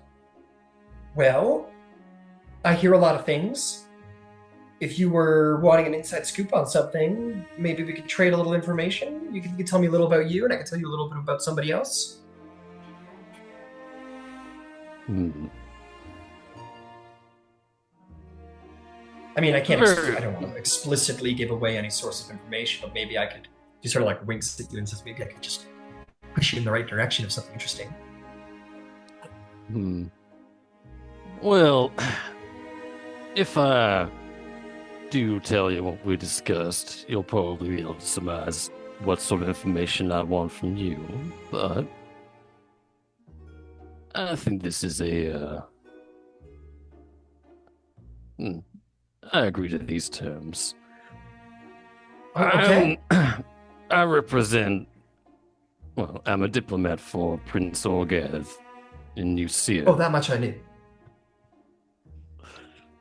There's a slight puff of like mist comes out. Yeah. Sorry, please continue. Okay. Well, as you know, we're established in Breland for the moment, but the king has decided to, propose a bill to limit the population of Nicaea. And I spoke with the queen, and I was hoping to gain her support in opposing this bill or finding a means to get it shut down. We can't exactly make a new homeland or even revive what's left of us if someone else is limiting us. That makes sense. Fair enough. So you came to speak to the Queen of Undair for support for New Syria? Yes. I see. How interesting. Do you mind if I ask how it went? I'll roll persuasion. Have her roll persuasion? Yeah, sure. She rolled an 18. Okay, I'll give it. Oh yeah. Okay. She seemed to be of a positive mind. I think she was in agreement that in times such as these, it's better to be working together and lifting each other up rather than trying to hold each other down. Understood. You mind if I ask if you got anything else, like about the queen, about her disposition? Did she have any? Is there anything else that you would comment about? And if you want to leave anything anonymous, by all means, feel free to let me know. But was there anything about the queen that you felt was interesting? I was. Well, this is more a personal note for me, but kind of like slightly pulls down the sort of facial covering to kind of show the slightly damaged face. I was surprised by how graciously she took my presence, very much took it in stride, and was very polite and gracious with conversing with me. I see. She'll write it down. Just say, you mind if I ask about you? Your name's Cross. You're and you're a diplomat for New Syria. Tell me about you. Well, although it goes without saying, but I fought in the last war, and I was, well, the memory of the war was largely lost in the cataclysm of the morning. My body was damaged beyond repair, and I ended up in Karnath for a time, stuck in Reckenbach before in Reckenbach Academy, the bomb of some Karnathid Trina. Oh, I see. You didn't have a very good relationship with the Carnies, huh? You could say that. Well, when the Treaty of Thronehold was signed, well, they let me go, and I went back to what was left of Seer to try and retrace my steps. I see. Did you find anything there? A lot of mist and ruin and not many answers. Oh, sorry to hear that. Kept heading westward, though, and heard tell that Seer was being rebuilt by the prince, and here I am, having worked my way up from nothing. This is a very impressive story. Would you have any final comments? I'd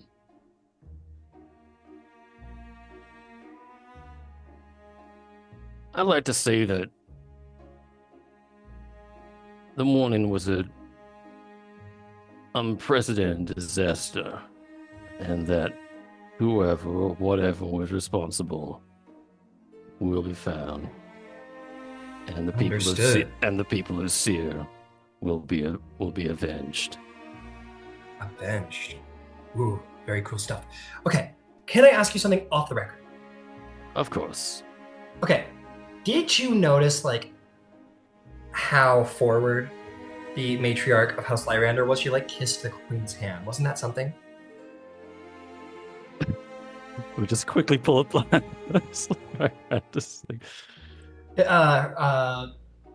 Esravash the Lyrandar. Yeah. Remember when they went up and the queen was going to speak, and then the captain was there and the matriarch was there, and she kissed her. The captain bowed his head, and she kissed her hand. Do you think there's something going on there? There's a sort of brief pause, and almost it's flickering in across his eye. Hard for me to say.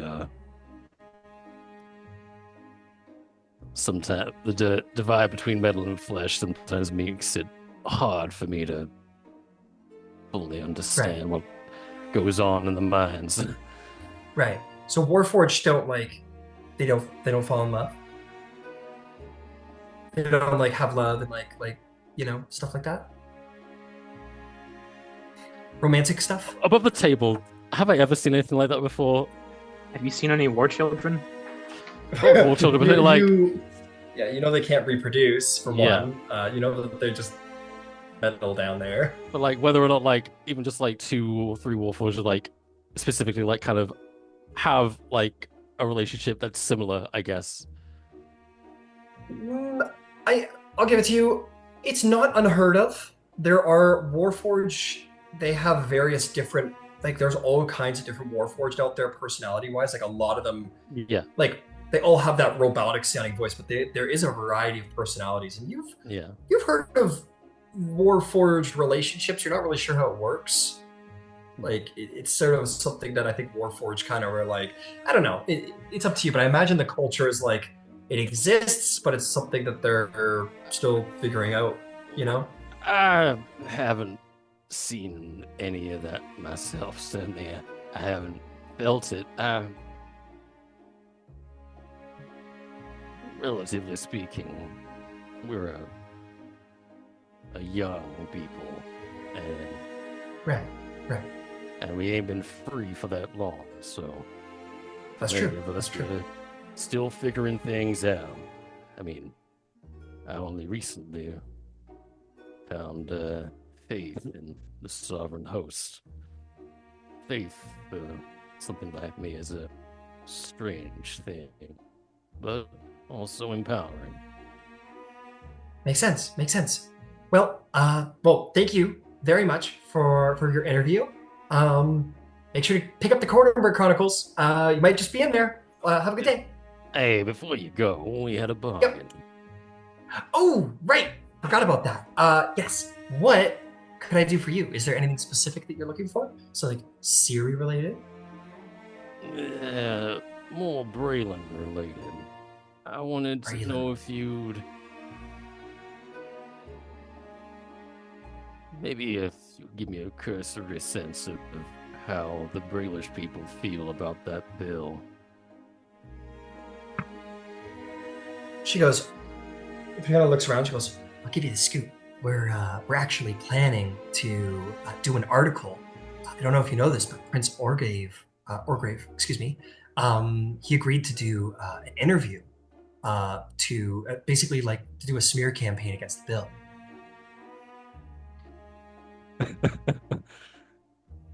There's a chuckle that goes from Ross then, and again the eye flickers and the mist pours out. It's a fine thing. The Prince and I have similar ideas. Well, being a diplomat and all. Well, that's what I hear. So it's probably going to come out next week or maybe the week after that. I'm not sure. That's not my area. I'm up here covering this party. I didn't get the Orgrave interview. But I recommend then that I'd say you could certainly use my words to support that article that's definitely not being published in a couple of weeks. got it. I got you. I understand what you mean. Okay, I really gotta go. And she'll. You're very welcome to. Well, I don't think you even need to embellish my condition. To certainly keep to oppress someone who was already oppressed once before, and if someone of my condition, why the British king is nothing short of monstrous. Wouldn't you agree? Oh, I would agree entirely. I will be sure to comment on your affliction. You have my thanks. All right, don't worry. I can do embellishment.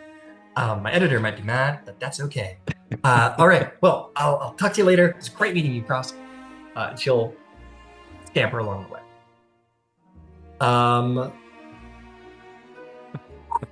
Okay, we're at that time of night.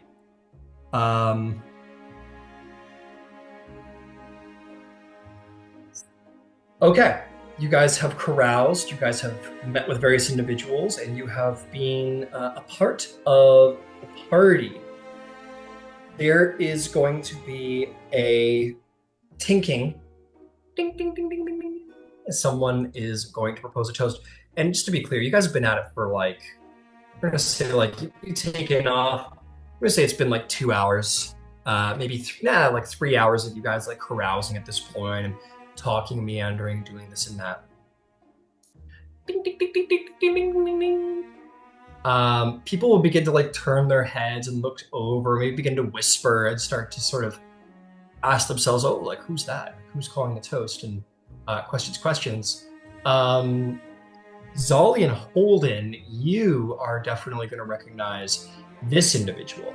The word starts to get around that this is a one Kara Irvath, who is seemingly making a speech of some kind. Yep. She's going to make a speech. The music sort of comes to a halt. She says, hello, everyone. My name is Kara Irvath. I was invited to be here. I've adventured across Ondare. Some of you may know some of my stories. And I just first off wanted to, I hope on behalf of everybody, I think on behalf of everybody, toast the Queen of Ondare for a lovely party being thrown. Thank you very much, Your Majesty. And there will be like a here, like ding, ding, ding, ding, ding, some glasses in the air, some applause. And she will say, and of course, definitely have to put thanks out for House Lyrandar for creating such a fancy vessel for us all to drink on and eat.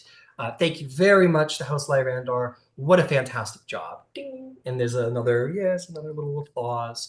She says, so, with that said, I have to make an announcement. It has been a difficult time in Corvair, and none knows that better, I think, than, frankly, the wanderers, the travelers, and I count myself amongst them. Everyone has their own pains and sorrows that have come with the war, being trapped in distant lands, being affected by the horrible mourning, the terrible, terrible things have occurred throughout the last war and following the last war. The Treaty of Thronehold was an excellent way, I think we can all agree, to bring peace and indeed give us the right to call this 100-year war the last war amongst us. There's still here, the Treaty of Thronehold, it says, I digress. It's not enough. I think we can all agree that there's a certain tension that hangs over all of Corvair. I've been here and there. I've been from Karnath to Drome. I've been from the Eldine reaches to Valinar, and it's a palpable tension. And I think everyone can agree about that. There's a cloud that hangs over the world, and I don't think anybody wants to go to war anymore. Certainly not the common folk. And we people, you fancy people here do all you can to make sure everything goes well for the little people, don't you? You carouse and drink and eat and celebrate and make sure that, all of that good wealth is spent to keep all of you wealthy people happy so that you don't get angry and kill each other over it, and certainly not make young people kill each other over it, right? And there's a bit of like a from the crowd as they kind of don't like that too much. And they go, yeah, but don't mind me. Sorry, I've had a little bit to drink. And let me wrap this up by simply saying that all of you fine people have all played your parts here in bringing an end to the last war. The Queen herself being one of the signers of the Treaty of Thronehold, the dragon-marked houses, and doing all that they do, whether they know it or not, to ensure the world keeps going round, all of their wonderful inventions. And everyone here is sacrificed. Everyone is sacrificed and is going to keep sacrificing to make sure this world keeps going. And I want to thank all of you for that sacrifice. But I especially want to thank those of you who live on past those sacrifices and ensure that this world keeps going, and maybe even does ensure that indeed this is the last war. Hopefully, indeed, the last war. All we can do is our best. And I raise my glass to you, the dragon marked houses. Those of you from old lineages and those of you from very new lineages. So here's to everyone aboard this ship. Goodbye. Goodbye forever. And she will vanish. And the crowd will be like, what the? What? There will be the first shake that you feel aboard this ship. A movement beneath your feet tremble in that moment. And you're going to see certain people around the party begin to disappear, but not of their own volition. People just sort of like looking around surprisedly as you see various glyphs begin to ignite aboard the ship. And certain people begin to vanish. The queen looks around like, what is, and then vanishes. The prince consort goes, queen, vanishes.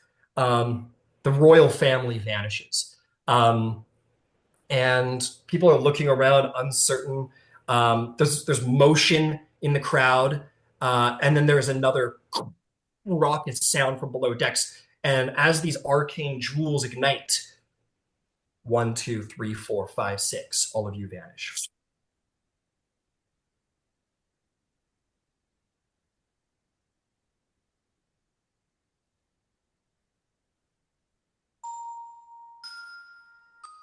You stand very suddenly, all 6 of you together, having not really well known each other, some of you better than others, appear on a hillside and can see in the starry sky ahead the golden dragon. You see the city lights of Ondair not a half a mile off from the top of this hill, but you look up and see the golden dragon, the lower portion, burst. You see the entire ship then begin to sort of fold Titanic style, and a magical vortex opens and spins, and the whole ship begins to sort of close and crack in on itself like a great maw of some beast being sucked through some kind of portal or gravitationally pulled and ripped into it until the ship vanishes into what might be a star in the night sky, a blip on the horizon, gone. You all take a moment and feel something in your heart. Know that some of the people, many of the people that you talked to tonight, are not around anymore.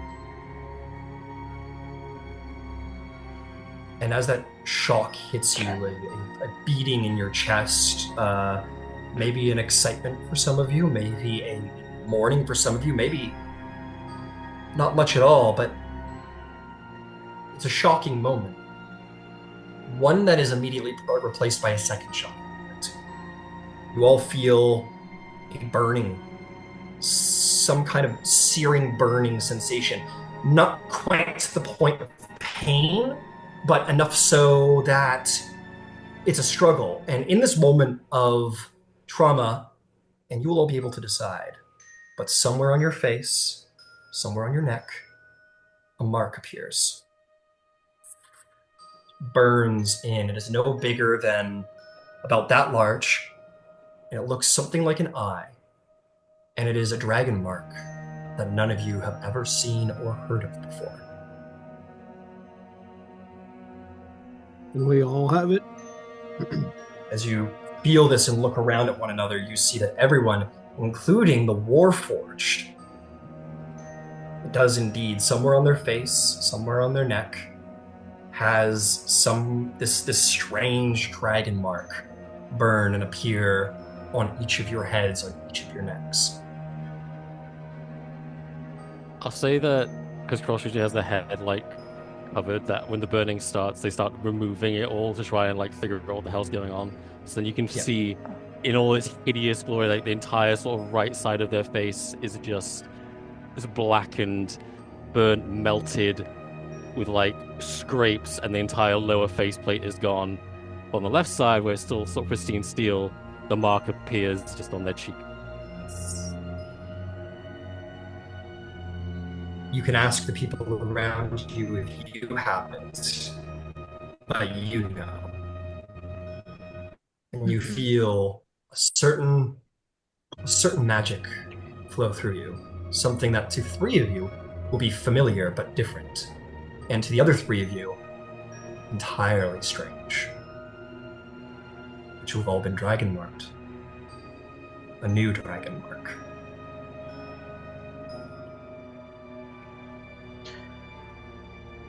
Is there any initial reactions? Cross rips his things off and you all see the mark. Maybe sort of the most displayed out of all of you, the dragon mark. Is there any other initial reactions? If yeah, Ryan, if I might say, Ludwig will say, by the dragon below, what the fuck was that?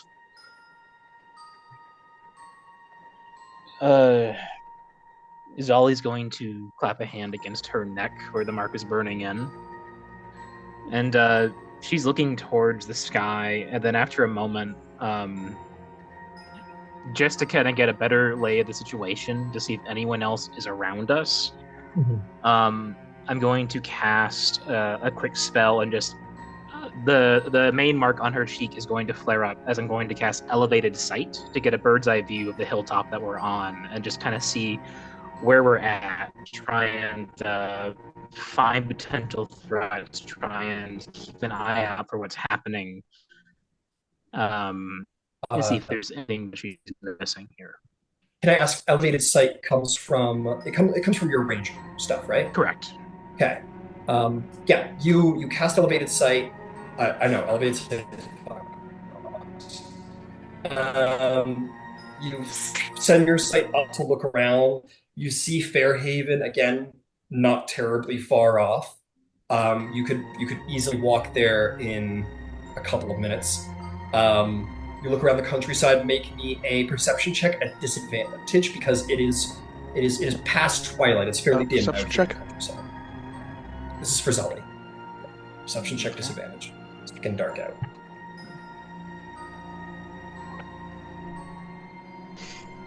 Well, the other die was nat 20, but that's going to be an 8. Yeah, sorry to say that it's a little too dim out here to get a proper sight line on anything at this time of night.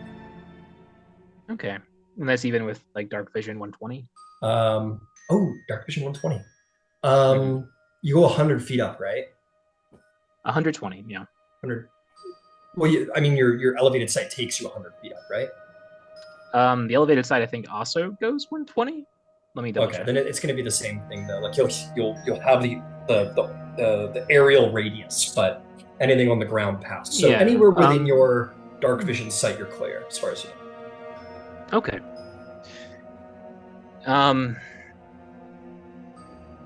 And one last thing, are there any she's going to lower the sensor down, not quite to ground level, but just above, just to sweep over everyone in her vicinity from like the top down. Yeah. Because we were all teleported. Are there any like marks or glyphs that were left on us or anything else like that may have triggered this? That's a good point. Make me an investigation check. Straight roll. Yeah, sure. 15. 15.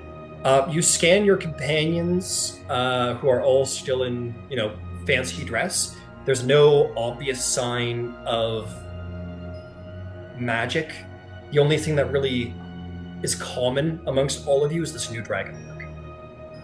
Okay. Liz has got... Oh, Liz, go ahead. Go ahead. Oh, go ahead, Liz. Go ahead, Liz. Liz has got two immediate things that she's going to do. And both of them will cause her actual dragon mark, which is on the right side of her neck and kind of creeping up onto the side of her face, up on her cheek, to flash over gold. The first thing that she does is she casts False Life on herself. Fair enough. And then she's going to immediately cast Prayer of Healing for the group that is here. Understood. Yep, you do that and begin to cast. That takes 10 minutes. Yeah. Rowan? This isn't Rowan's first rodeo, right? Yeah? Like, she's done this before. She's been marked out of nowhere, out of trauma before. Yeah. So she goes real quiet and real calm, and her face is a mask. Just nothing's wrong. She wants to actually tune into the new mark, which is actually underneath the collar of her. Like she's in this very dapper suit. So like it's like it above the table. It's going to be here, but it's largely hidden. Like you might be able to see the bluish, whatever light it is. You might be able to see through the cloth of her clothing. Well, that's your Kenneth one, right? No, the Kenneth one would be here. Okay. It's got to be somewhere on your neck or Right. your face. So is this not my neck right here? No, that's not your neck. That's your shoulder. Okay. Then it's going to be right here, like right below the eye, right below the like right on the jawline. Is that acceptable? Yep. Okay. Cool. Then she wants to kind of turn her magic inwards, check in with that, and see what does it do. It is not hard to do at all. You maybe one of the only individuals who thinks to think about the mark and what it does. You focus in on the mark and its power, and you realize perhaps why it must appear on the neck and face. You feel within it a power of enchantment. You feel within it an empowered ability to make people do what you wish for them to do. This is a new mark, but it is a mark that seems to have the power of enchantment about it. Whereas most dragon marks, they have all their different things. This one seems to enhance your ability to convince people to do things they might not otherwise do. Such as the command spell and the charm person spell, which is the first two spells of the dragon mark. And everyone, or actually I'll deal with this later, mechanically speaking. So that's what you do, Rowan. Bolden, you had your hand up a moment ago. Oh, yeah. He would just, let's see. So I guess I would take mine kind of on the forehead, like off to one side, like just in front of his hairline. And he'd grab it immediately. Obviously, he's not dragon mark. So Wint's kind of in pain, drop his head, put his hand to his head, and then as soon as he's able to think fast enough to recover from that, he'd immediately begin scanning like the other members of the party to see how they're each reacting. And I'll just take what reactions they gave is fine. Yeah. And it sounds like you see a lot of shock and a lot of some people immediately pragmatic and trying to figure something out, others shocked by the moment. And as there's this breath of something where all of you are reacting differently, feeling differently, but knowing one thing certainly in this sort of breath before whatever comes next is that a new dragon mark house is on the horizon, perhaps. At least a new dragon mark has appeared in Eberron. And you six, as far as you know, are the only bearers of said mark. This moment in time, this destruction of the ship, perhaps was for you. Was for your creation. And as these realizations settle in and the knowledge that your futures have irrevocably changed, we're going to end our first session there. And we will perhaps get more reactions at the beginning of our next. Yes, Fulton. Do we know who did and didn't disappear, get off the ship, etc.? I think it was a lot of shit happened really quick, but one thing is certain is that the royal family, very clearly, those guys were a part of it. That would have been very apparent because they were the most on display. There might have been others, but you're not certain. Not certain. Okay. So you won't be updating in Rule 20 whether or not these people still exist. We'll have to suss that out eventually. You'll have to suss that out. You can expect that there will be some kind of Ondarian or otherwise rescue force. Something's going to be figured out. But yeah, that will all unfold in game. Who got out, who did not get out. But like, I ask everyone if they have the same mark. We'll end our session there because this is going to be not to cut you off. It's just we're this is a big discussion that I'm sure is about to come on, and we'll have that at the beginning of next session. But yes, Ludwig, you'd look around and see everyone, whoever has it visible, would, and everyone presumably, because they're all pretty. You could guess that everyone has the same mark. Yes. I see. Mine's on the back of my neck.